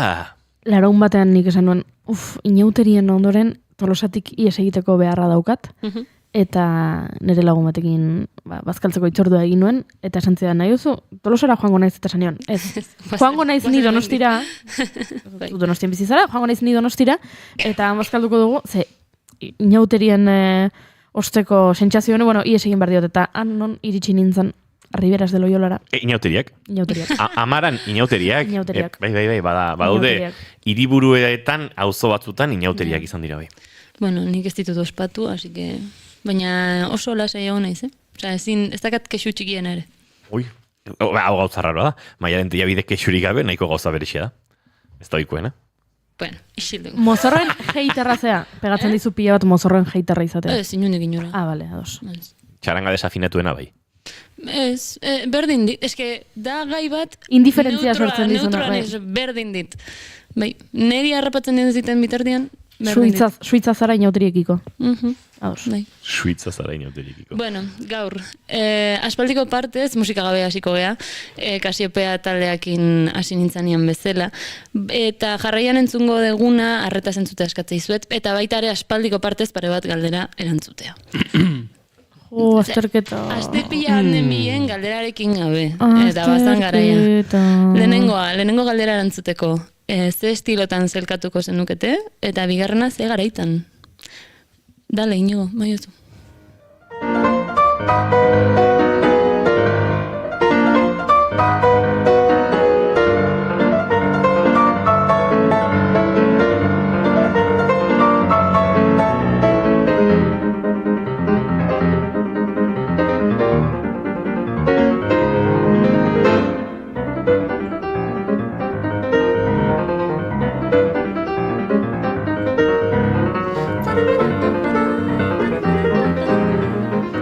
Nik nahiko jazero ikusten bai, dut. Nik ere jaza esan behar nuen.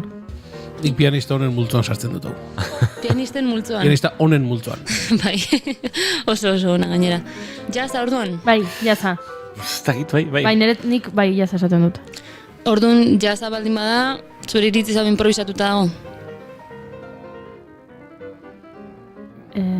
Nik hemen galderak egiten hasi hartu. Bai, Jaza soilik improvisatua da? Idazten bada jazta jaza? Hori da. Jaza baldin bada, zatiren bat improvisatu egin behar da. Eta hemen, bai, hori da. Hemen, bai, lausotasuna edo baute dagoen da galdera. Galdera horrela egiten baduzu nik esango nuke hau idatzita dagoela. Orduan ez dela jasa. Beste iritzirik? Hau idatzi egin behar dago, Andereño zaila da azterketa. Bai, kasi. Ez. Jaza bezala sonatzen du, baina ez da jaza, baina ez da klasikoa, baina da Nikolai Kapustin, hori da garrantzitsuena. Hortaz hitz egin behar dizuet, Nikolai Kapustinetaz. Eta ez dakit genero berri bat estrenatu zuen berak, baina desde luego bai da zerbait berria klasikoen munduan, eta baita jazzekoen munduan. Osea, sartzen du zerbait, etzegoena. Hori da garrantzitsuena, nik uste gaur komentatu behar degunan funtsa hori da. Dagoela hemen idazle bat, eta pianista bat, zegoela, zeia zago, sartuzuna hizkuntza berri bat, musikan. Ze garaitan kokatzen dezute, ze hau ez diazute erantzun? Ze markada, ze mende, ze... Hori, garren mende, hasiera erdia, hola. Bale, Goiuri, Julen? 50 markada. Claro, gehi. Ez diazu utzi erantzuten. Bueno, ez zaitut ikusi oso interesatuta ez dare. Goiuri, Julen, 50 markada. Claro, gehi! Barkatu. Laro gehiko amarkadakoa da, justu entzun deguna.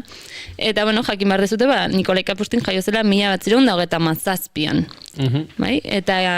Beraz, nik asmatu alizateko 3 urterekin behar zuen hor saltxan ja. Bai, virtuoso bat. Bale, 80ko amarkadaraino, denbora hartu zuen. Bai, hau idatzi zuen 80ko amarkada. Lehenago betzitu nikin. Eta ze presa dago, aizu? Baita, hori egia da. Gure entzuleren batek dozka 50 urte, eta orain hasi da solfeoko klaseak jasotzen. Arrazi hortan, bai. Bai, baina gero asko ere ez dakit biziko zen. 2008an hiltzan, ez dago gaizki. Bueno, 80 urte, eta 80... Eta ez dut kalkulatu. 83 urte. Esos, ondo. Tamaina. Ondo, bizia bizita. Jaio zen, 37ko azaroren 22an, ondo auskatzen den, Gorlovka, Ukrainian, ez dakit nola auskatzen den. Giorlovka, bai. Nik uste horrek pixkat i egin gabe. Giorlovka, Ukrainian, eta... Iruko saskiratzi eta garbia. Saskirak eta garbia ez dakik, irukoa bai, baina baloiak horrek txof, sarean edo konk egiten duen ez dakik. Bueno, hiltzan Moskun. 2008ko uztailaren 2an. Gogoratzen naiz pianista frikieak dazkat inguruan, ni bestelakoak, eta elkarri mezua bidale genuen, plan, kapustinila, tio! Plan, ze pena, bueno, gure gauzak. Oso umetatik izan zen talentu duna, egia esan, eta 13 urterekin ja bere lehenengo sonata idatzizun, ez dagoela bat ere gaizki, osea, 80ko hamarkadan idatzizun nago, baina, bueno, 13 urterekin ja bazegon idazten. Baitare, esan behar da, 19 urterekin Moskuko Peter Ilya Tchaikovsky kontserbatorioan sartu zela, 1946an, eta 50ko hamarkadaren hasieran hasi zela jazza entzuten. Bat-emate zerbatek atentzioa deitu dio? Hola, historian, guazen kokatzera historia, bale? Gaude, Sovietar batasuna full, baina guztiz, pianista ukraniar bat Errusian dagoena ikasten, 50ko hamarkadan jazza entzuten du lehenengo aldiz. Zerbaitek deitzen dizue atentzioa?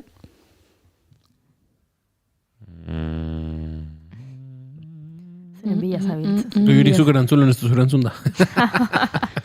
Zeren bila zabiltz. Ea batematik kuadratzen dio nola hori etzan posible. Ze Sovietar batasunen etzan jazza entzuten. Hori pentsatzen ari nintzen, baina gero pentsatu, non baitetik sartuko zan. Jarri bigarren audioa. Hemen entzungo dugu, bigarren audiori.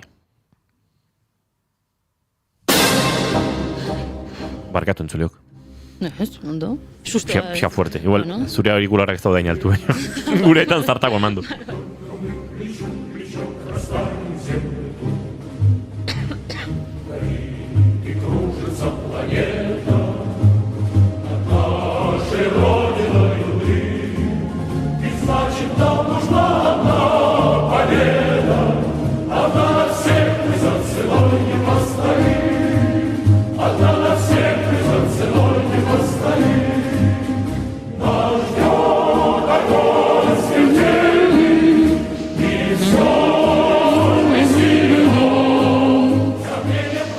Saia zerre belarri ondoa. Hauei, saia zerre belarri ondoa. Hau, ejertzito gorriaren abez bat zara gainera. Hori da, bai, onartu behar da, superondo sonatzen dutela. Bai? Osea, oso guapo da. Hau da, garaipen bat behar dugu, abestia edo pieza, eta begira, larumaten egon nintzen nire lagun min errusiarrarekin, etorri zen da ona, Roman, eta galdetu nion naizu, Sovietar batasunean, 50ko hamarkadan, más o menos hau entzutezan, da zetziten, bai, fijo. Así que errusiar baten onespenarekin ekarri dute abesti hau.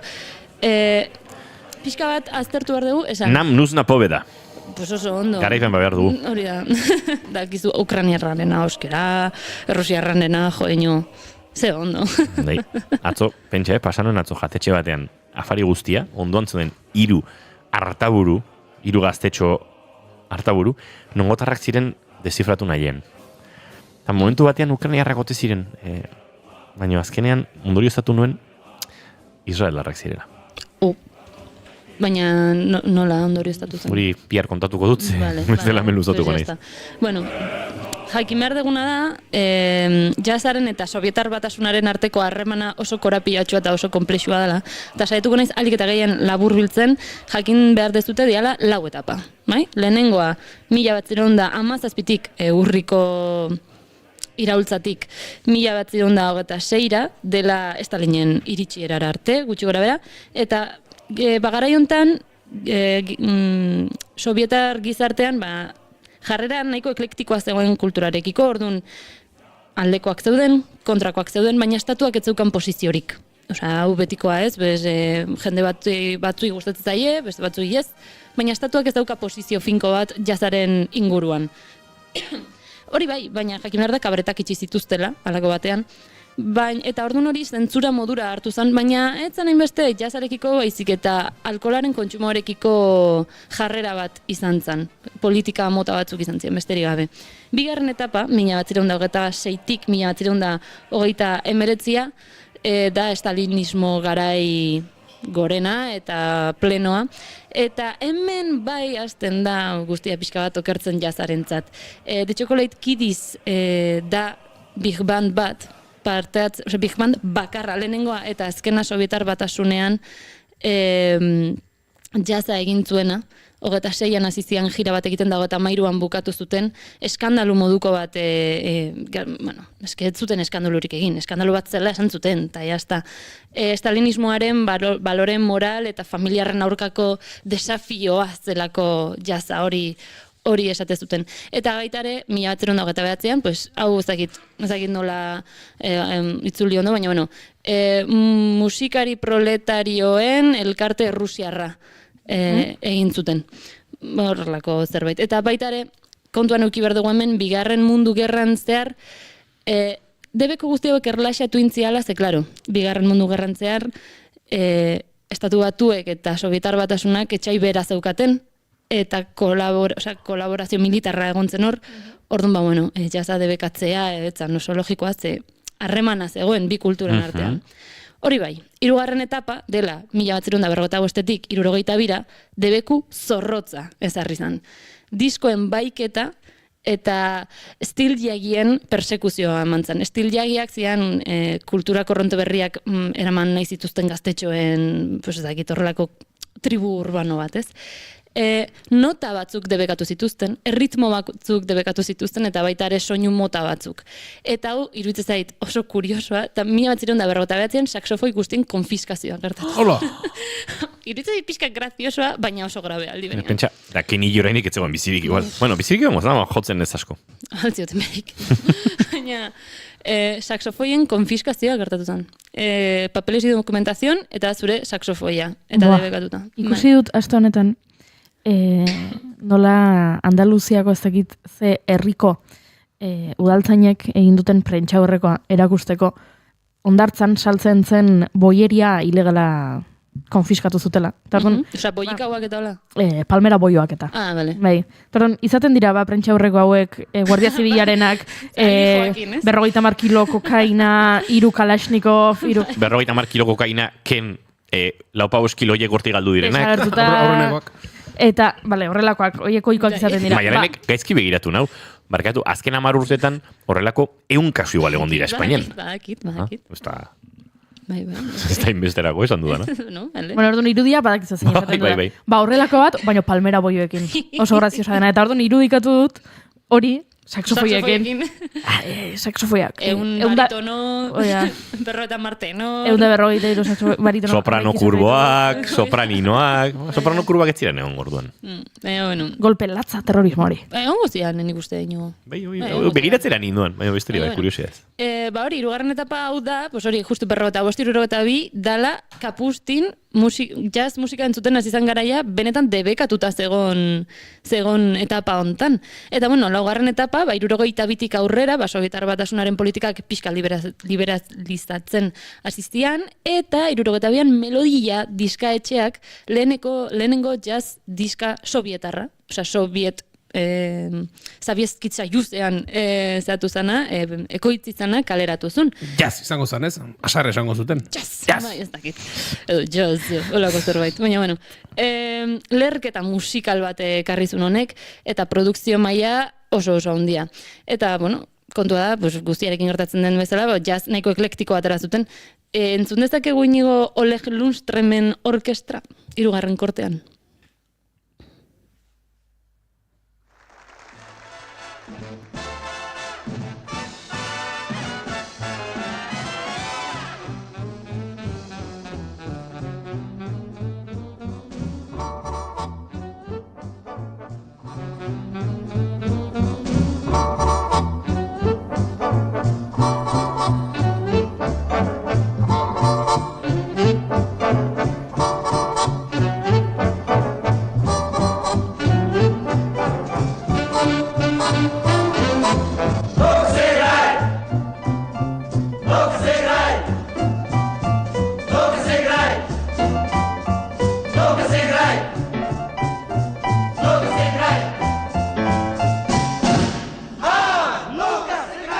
Bakigu zer esaten duten? Bai, baina da horrela ikusi nun YouTubeko komentario baten Come and Dance. Oso no, bale. Bai, osea, gertatzena nola Rusiarra dan, pixkat bortitzagoa ematen du. Niri beste esaldi bat iruditu zait, ez oso polita. Ze esatezun bergatu? Come on dance. Come on dance. Osea, rollo guazen dantzatzera, zerbait. Edo dantzazazue, edo... Eta zuko jurizti lortu duzu? Ez dut esango irratian. Pues ya está.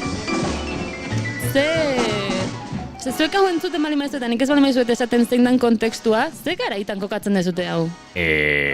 Estatu batutan, japi urtetan, pixkat swing giroan, edo... Eta marreko amarka, gaude 74ean, hau konkretuki. Osea, nabaritzen da, Sovietar Batasuna dagoela, jazarekin ez hasten, baina bai pixkat anakroniko. Bai.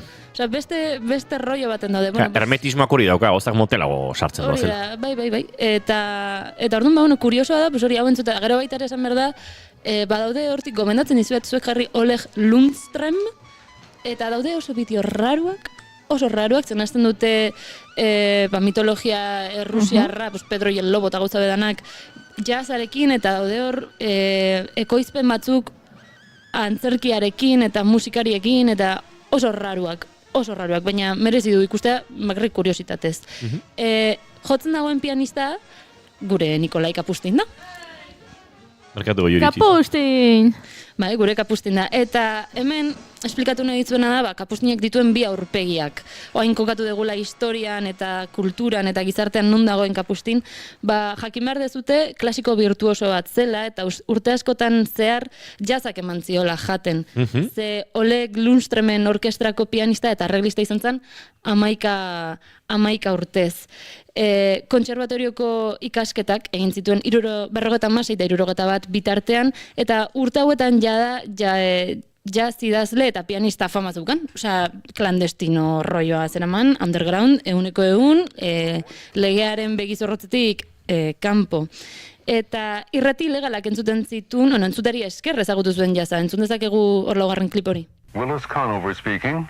This is the Voice of America Jazz Hour. The music of jazz parallels the freedom that we have in America, something that not every country has. Not every country has.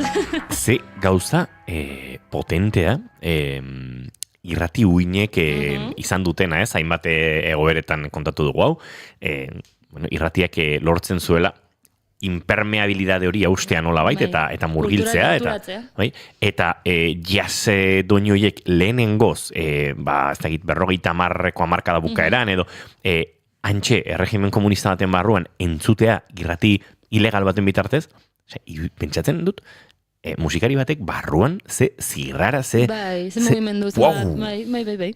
Eta ze sormenerako ze aukera. Ze balia bide bapatean, ez? Hori da, bai. 70ko hamarkadan, Sovietar Batasuneko depeko hauek ja pixkat altxatuta zeudenean eta hori guztia, bere piano kontzerto número 2 idazti zuen, eta 80ko hamarkadan estrenatu zen. 80ko hamarkadako kontzertu hau, ez barkatu 80ko hamarkada, ez 1980 konkretuki. Azken kontzertua izan zen, Kapustinena, eta idaztera dedikatu zen ordutik. Esate izuedan bezala, hori, kontserbatorioan Prokofiev jotzen graduatu zen, eta benetan pianista oso ona zen, oso ona zen. Baina argi zeukan bere burua etzegola hor, eta berak beste estilo batzuk jorratu nahi zitula, eta bere hizkuntza beste bat zela. Eta gainera jaten eman ziona jazza izan zen, naiz eta modu klandestino baten izan, baina jazza izan zen. Eta bere hitzetan ez zuen inoiz jazz pianista izateko esfortzurik egin, ze berak naiz eta improvisatu, gero idatzi egiten zuen, eta improvisazio hori hobetu egiten zuen. Orduan, ea gutxienez inigo gaur denbora gutxiago daukaten ez eta hori guztia, goazen gutxienez entzutera K7 eta K8. Nola Kapustinek bere hizkuntza klasiko hontan, eta batez ere forma klasikoetan, ze kontzertuak, kintetoak, kuartetoak eta hori guztia, piano estudioak, funka eta bluesa entzun daitezke. Goazen K7 entzutera.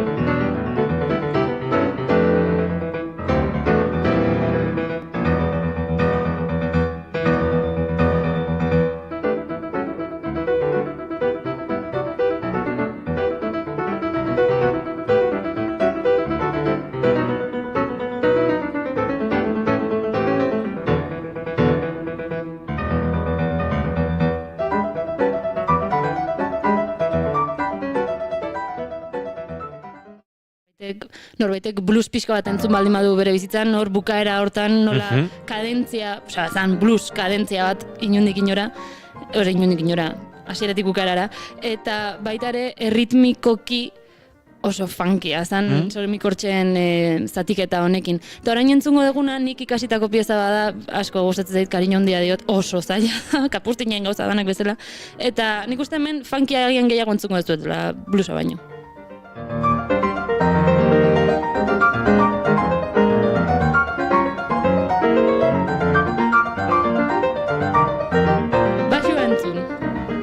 Basuan entzun.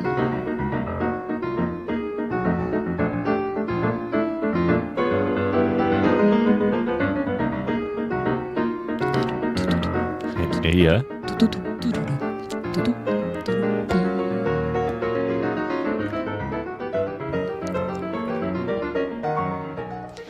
Bueno, gehiago entzutea gustatuko litzaidake, baina hori denbora gutxiago daukagu, baina aipamen batzuk bakarrik. Orokorrean esango nuke ezaguna den arren pianista klasikoen artean oraindik guzti ornartuta ez dagoen konpositore bat dela, eta bestalde jazz musikarien artean jazz faltsua egiten duela esaten zaio, idatzi egiten duelako eta ez delako fresko aldi bakoitzean. Nei pertsonalki gauza hauek berdin diate. Ze musika da, eta jazta. Eta askotan pasatzen dena da, idazle bat ezagutzeko edo konpositore bat ondo ezagutzeko bere musikan eta bere hizkuntzan murgildu behartzala. Eta denagatik apreziatu eta ez zuk dituzun aurre iritziekin epaitu. Orduan hori, gomendatzen dizuet Kapustin entzutea, oso musika intensoa da, ez dauka ez da erlasaia denik. Eta orduan hori, egun ematen energia behar baldin baduzue, jarri Nikolai Kapustin eta gozatu. Aizu, deskubrimentu bat, nik beti izena entzun izan dut, inoiz bere musika entzungo nuen, baina, bai, nahiko deskubrimendu bere giro musikal hauetan.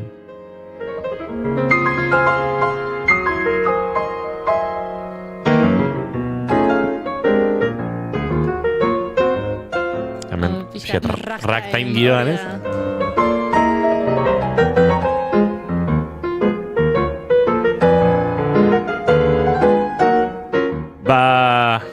Kapusinen ragtime giro honekin agurtuko dugu Maialen Teiabide, plazer bat izan da, eta datorren astera arte Maialen. Aio, zain du.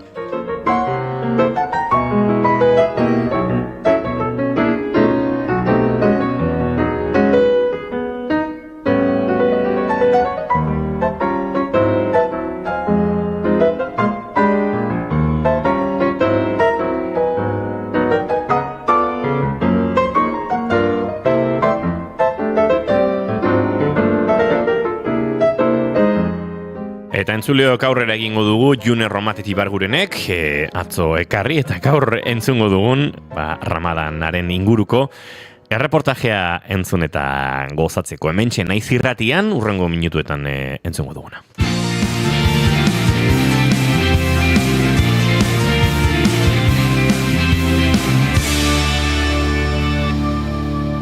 Bigarrenak ez direlako beti okerragoak, bigarren kafea.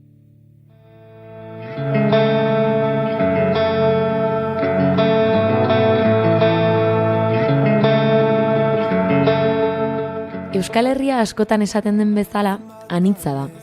Anitza da kultura aldetik eta baita erlijio aldetik ere. Hori dela eta, gure herrietan iristen da urteko momentu bat, badakiguna inguruko hainbatek baraualdia egingo dutela. Baina ez da baraualdia bakarrik izaten. Musulmanak diren horiek, hilabete batez, otoitza, hausnarketa eta komunitatea lantzen dituzte Ramadamean. Zalantzen menpe, hau ez da betiko, beldurik gabe, korrika zaudela, zirkulokiten, nekian bozera maia. Askotan entzun izan dugun hitza izan daiteke Ramadan. baina esan nahi duena eta hilabete horretan egin beharrekoak nahiko ez ezagunak dira. Gainera, nola lantzen da Ramadana Euskal Herrian, nun gehiengoa ez den musulmana? Zer galdera jasotzen dituzte praktikatzen dutenek? Bada hori guztia ondo azaltzeko, gurekin ditugu gaur Nora eta Kodu, bi gazte musulman. Egunon, Nora eta Kodu, pixkat jendeak ezagutzeko lehenik eta behin hasiko gea agian, zuen burua aurkezten eta bakoitzak agian zein zeaten, ondik zatozten eta adina eta holako pixkat informazioa. Kaixo, niko du gize naiz, Orditzikoa, 16 urte ditut. Kaixo egunon, ni Nora naiz, 16 urte ditut, Donostikoa naiz. Pixkat jendeak ere hobeto ezagutzeko agian, batek esan du Orditzikoa dela, besteak Donostikoa eta jendeak galdetuko du ez, eta zergatik egiten dute Ramadana pertsona hauek. Zuen familiak, hori helarazi dizu ez da, musulmanak zeate, ze jatorri du bakoitzaren familiak. Nire gurasok Senegaldarrak die, Senegalen jaiotako bik, eta bi Senegalen jaiotako die, oitxura baita horko erlijioa gehien bat musulmana da, islamikoa da. Badare baita kristautar batzuk, gehiena musulmanak die, eta oitxurakin dana musulmanak izateie. Nire aita Marrakosekoa da, ama hemen Donostikoa euskalduna, eta Marrakosen gehienak musulmanak izaten dira. Ez dut ezagutu Marrakoseko jende kristaua, eta bai. Eta, kontuan hartuta ez, bakoitzaren familia, bakoitzaren ohiturak, etxean ohitura ezberdinak izango dituzu ziurrenik kaleko ohituren gandik, ez? Edo, zuekin ikasi duten jendeak ez du ohitura berdinik izango hori. Nabaritzen da zuen lagun artean? Asko nabaritzea hori, adibidez, klasea june egunen baten, da klaseko kideekin egon hitz egiten dola, eta zein ez asteburu hontan, eta ikusten behik izaten gauza, eta guk etxen iten gintzun gauza desberdin ez dira, oso desberdin ez dira. Adibidez, batzua zeren asko juten ziena, kanpon bazkaltzea eta hola, eta adibidez, horra dibeintzen Senegalen, kanpon bazkaltzea familikokin da, egun berezita bakarrik, ez dago itxura, kanpoa juteko bazkaltzea jendekin. Olako gauza simple eta baita, zakitu gaintxerotan ez zaizkitu okurritzen badare ohitura desberdin asko. Nire etxean, adibidez, lagunak egiterako momentuan, neskak izan behartzian. Mutilak baldin bazian, hor entraba un poco la duda. Zure novia baldin bazen, edo laguna benetan, hori, pixka deskonfiantza daukatela mutilen gandik. Azkenean biak aipatu ez dute ez, familia erlijiosoa daukazuela, musulmanak zeatela etxean, horretan ere nabari da, azkenean, nire inguruan behintzat, euskal gazteengan erlijioa nahiko aparte dagoen zerbait da, nabari dezue hortan ere aldaketarik? Askotan dauket nik nabarita hoi, ze adibidez eukitxo launen artean konbersazioko hitz egiten erlijiotaz daula eta ne lagunetako gehienak ez duen horrek sinisten, eta nik bai, eta eukitxo konbersazio holakok hitz egiten, zuk zertan sinitzezu, eta zuk zeba ez dezun sinisten, eta holako gauzetan, eta asko nabaritzea bai. Lagunekin hitz egiten dudanean erlijioi buruz, gehienetan entzuten da musulmana izatea dala como emakumea etxean egon behar dala, da como emakumea sartzen dutela como una bola de cristal, eta como ebadituta, no? Eta nik esate dut, ez da hori, no? Ez da emakumea izan da, egon behar zela etxean umeak zaintzen, ez, daukazu bizitza normala. Eta hori, dute como más de gizonak diala como dominanteak, no? Eta hori, gatazka hori izaten gu beti. Gatazka horretaz gain, suposatzu dut ere, biak Ramadana praktikatzen dezue, horrek ere eukiko ditu. Azkenean, esplikazioak eman behar izatea, eta sartuko geha Ramadana zer den, baina esplikazio asko eman behar izaten dituzue Ramadana inguruan. Asko, galdera gehienak ez dira, baina ura benetan ezin dezu edan, baina eta saliba urbotikan botatzen dizu, ez dezu tragatu, eta, tragatu ezaket. ura ez, txiklek ere ez da, baina benetan, osea, ezin dezu besarkada bat eman mutil bat, ezin dut. Bai, askotan pasati olakoko, estela, nahi adibidez askotan pasati entrenan garela eta hola, eta entrenan hor, kodu, nahi zur pixkat nekauta ikuste izuta, ezin detenean Ramadan nau, o kodu gorratea bartzea, o launekin, gehitxu atxalde baten, eta betxiko gauzak egiten, taberna batea juntzeo zehartzea, danak zeo zehartuta zuela, behi da, abertzartzeuen, itxe egiten ordua izatea.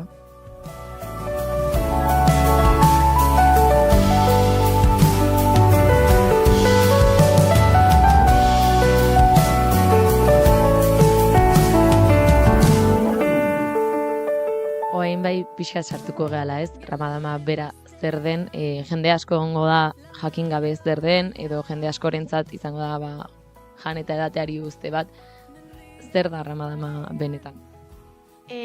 Ramadama da, zure jainkoarekin konektatzeko momentua edo gertuago egoteko momentua edo guretzako Ramadana da, zuentzako edo nire amaren familientzako adibidez euskalduna dela gabonak bezala. Familiarekin egoteko momentua, errespetatzeko momentua, pazientzia lantzeko momentua, ez da bakarrik ez jatea, ez dia gauza asko otoi egitea da meditatzea bezala. Eta meditatzea da zure burua priorizatu edo zaindu. Baita norak esan duen modun, rezatzea da, zure burui baita ulertzeko momentu ez, momentu horietan zuk, reflexiona egitezun gauza guztietan dagoela, eta baita bizintzear, eta, norak esan duena. Ramadana da jendekin elkartzeko momentu, eta baita ere, gehien bat, uste hau bai dela jendek gehien ezautzea ona Ramadanetaz, dala baita, ez dakienen azalen jartzea. Adibidez, jana ez dakien jenden azalan jartzea, o ude ez dakien jenden azalan jartzea, eta hoiekin konektatzea, hoien azalen jartzea. Eta, azkenean, Ramadama hilabete bateko tartean izaten da, ezta? Hilabete hori nola garatzen da, zein izaten da zuen egunerokotasuna, gertutasun hori eukitzeko zuen jainkoarekiko, eta nola garatzen da egun bat?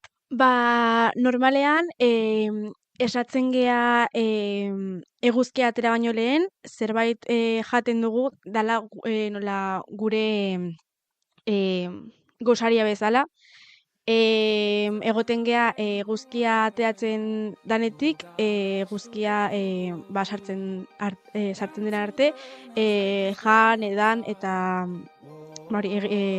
egunen zehar egiten duguna da otoi egin, gehienetan sukaldatu, familian korana irakurri, txarlak entzun, mezkitara jun. Baita Ramadan helburue da zure rutina jarraitzea, zure bizie normal jarraitzea. Ze ezaken jendek adibidez jana eta edari ez izan arren bere bizie normal jarraitzea, oiteitu bere inberreko guztik. Eta rutina, betiko rutina, goizen esnau jateko, gero behize lotajun baino leno errezau, goizekoa, eta goizen egunen zeharreko rezokin, goizekoa, eguardikoa, txaldegabekoa eta gabekoa. Hoi errezatzea, eta bestea dana normal jarraitu. Euskal Herrian badaude ere, nire herrian behintzat ikusten dut, ezta, elkartzen zeate elkarrekin errezatzeko, edo badaude momentu horiek elkartzeko dienak. Nolakoak izaten dira momentu horiek, suposatzen dut gertutasun badagola ez, edo behintzat berriro elkartze bat zuen erlijioa praktikatzen duen jendearekin. Momentu polita da, osea, azkenean zaude zure zirkuluan, no? Asko ikaste duzu, batez ere iman egiten ditun txarlak, gehienetan da, nola zaundu emakumea, zer egin Ramadamean, zer ezin dan egin. Rezatzeko momentun eta mezkitan elkartzen geanen, da familikokin elkartzeanen, norek esan du modun. Bastante momentu politxe die, ze jartzen za ikusten eta ambientea oso politxea, dana pozik gare. Norak lehen esan du modun bezala, guretzat Ramadana da, gabona bezala. Gabona, danak elkarge zaretela, danak ondo. Ramadanean egiten da beste otoi bat, dala tarawih, hori errezaten dela, azkeneko otoi bezala, eta hor bai egite duzu como 8 erreberentzia zure jainkoari. Umeak juten dira baita ere, eta ikuste dituzu umeak korrika, oso ondo pasatzen dira, oso ondo pasatzen dute, eta bueno hori, oso luzea izaten da. Eta hau guztia, azkenean Ramadama aurrak zeatenetik praktikatzen dezue, berandugo hasten zehatze, ze suposatzen dut aur batentzat ere ez dela erresa olako zerbait eramatea, orduan noiz erabakitzen da hasiko zeatela praktikatzen eta noiztik aurrera joaten da. Emakumetan normalen izatea Ramada praktikatzea regla jaisten zaizunen, ze regla jaisten zaizunen da emakumea zenen. Gizonetan uzet daula adin gizonetan eta okit oso ondo esan. Emakumetan hori izatea. Baita ere badago jendea regla ez izan arren, praktika huitxoela Ramadana. Oitxura izateguelako familien igual goizaztea, ni adibidez regla izan arren Ramadan hasi nintzen, familien danak euki izan duelako oitxura bat Ramadan goizazteko. Nera izpare guain dela gutxaz izan, guain dela 2 urte eta 11 urte ditu. Bastante goizazien ere familien bizet oitxura dago goizazteko. Ni ere hasi nintzen hilerokoa jaitsi baino lehen. Zan, porque aita eta ama ikuste duzu goizero esnatzen, momentuak elkarrekin pasatzen, zure erlijioari buruzko txarlak entzuten, eta esaten dion, ama, niri ere esnatu, nik ere Ramadana egin nahi dut, eta esaten txikia zea oraindik, momentua izango dizu Ramadana egiteko, esnatu nahi dut. Eta esaten ziat, eta goizean esnatzen nahi zenean, ama, eske nauzu esnatu. Da, zure erreferentzeko pertsonei ikusten diezun ohiturak zuk ere egin nahi dituzu txikitatik. Eta, pixkat gehiago sartzeko ere gaian bertan, badago momenturen bat paraualdi hau edo, jateari eta edateari usteko tarte bat Ramadanean, badaude, ezagit, bukera batzuk edo egon daitezkenak, edo zer gauzagatik, eta etetzen bada, zer egin behar da, gerora. Adibidez, gaixo baldin bazaude, ezin duzu Ramadana egin, horiko lanean jartzen du. Bidai bat baldin badezu, ezin duzu Ramadana egin, eta haurdun baldin bazaude ez da. Hori, erreglakin lehen esan dugun bezala, eta azkenean, Ramadan bukaeran, itxoen behar duzu aste bat, edo ezin izan dituzun egunak nolabait berreskuratu, edo dirua edo janaria eman beharra duten entzat. Eta, suposatzet honek ere eragin bat edukiko dula, azkenean zuek, Euskal Herrian bizita gaur egun, errestasunak daude ontarako, badago zailtasunik jartzen dizuetenik kasu honetan Ramadana ospatzeko, zakit badago trabaren bat? Nire ustez ez. Ez, azkenen baita Ramadanik ezunen gehien bat, badago jendea baita forzauta edo dituena, familiko ekiteuelako eta hola. Nik uste gehien bat olako gauzak itxaituzunen da zuk sentitzezulako baita. Nik adidez Ramadana egiten dut, ez gurasongatik o familiengatik. Ramadana egiten dut, nik sentitu itetalako inbeharra auketela, eta baita ere nire jankoekin gertu egoteko, eta nire burui baita ulerrarazteko momentu bat netzat, nire buruntzat eta religiontzat.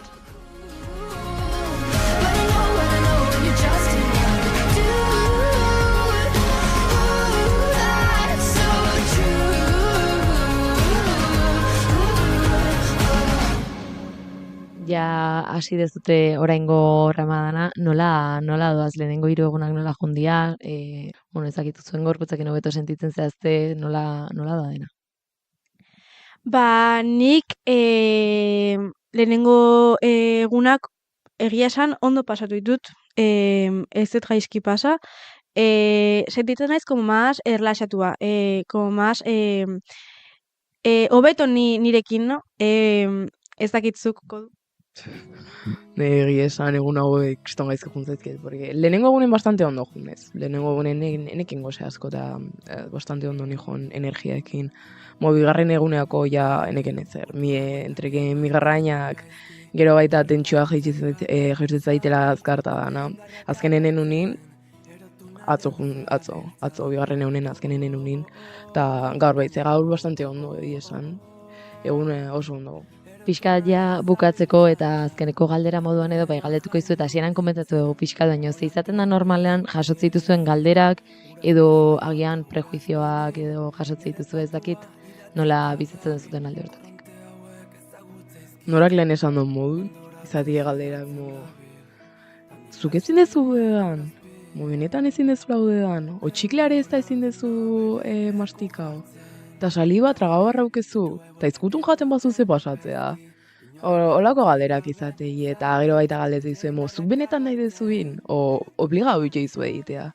Olako galderak izatei. Eta, suposatzen da hauen zuten egongo diela jende bastante, ez da, oain arte edo, oso gutxi izekitena Ramadanan inguruan, zerbait gehituko zenuketena jakin behar dutena, edo iruditzen zaizuena jakin dezaketena, o agian gomendioren egunen batean probatzeko, ezakit.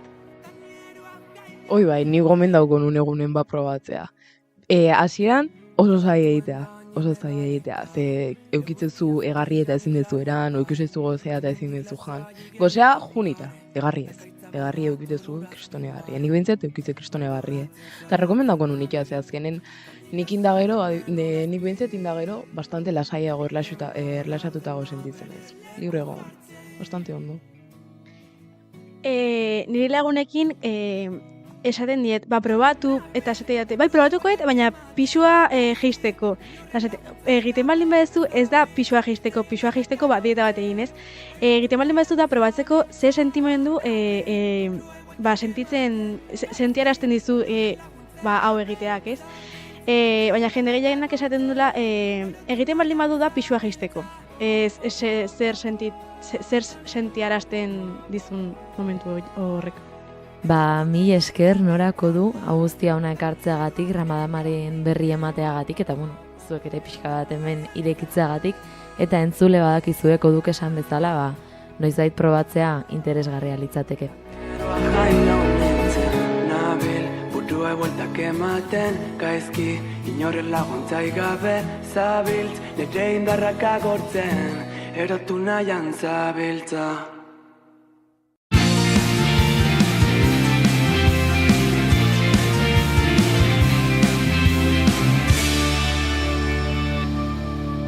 Bigarrenak ez direlako beti okerragoak, bigarren kafea.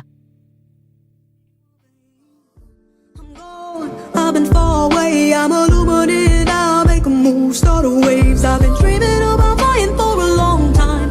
Entzuleok, ederra Junior Romatet Ibarguren lankideak ekarri digun Ramadamaren inguruko erreportajea, baina gu ere denborari gabe geratu gara gaurkoan, eta agur esaten asteko ordua badugu. Julen Goikoetxo Arbegozo, ondo bidean datorren aste arte. Ondo ibili. Goiuri ez egizarandia bihar arte ez, zu osteguner arte. Hori da, bai. Bihar etzara gurekin? Ez, pena. Bai, gaineri Idoia Surmendi dator. Baina agian kaixo esatera torriko naiz. Kaixo esatera torriko zara? Bai. Eta sarraskia utziko diguzu? Zorioso zaila. Bai, zera. Bueno, probatuko. Entzuleok, bagoazela bihar gehiago, hementxe Josune Belez de Mendizabalekin, Gartxotun Sainen proposamen musikalekin, eta Idoia Surmendirekin, elkarrizketa akustikoa, badugu gogoa, arekin aritzeko. Zaindu asko, bihar arte.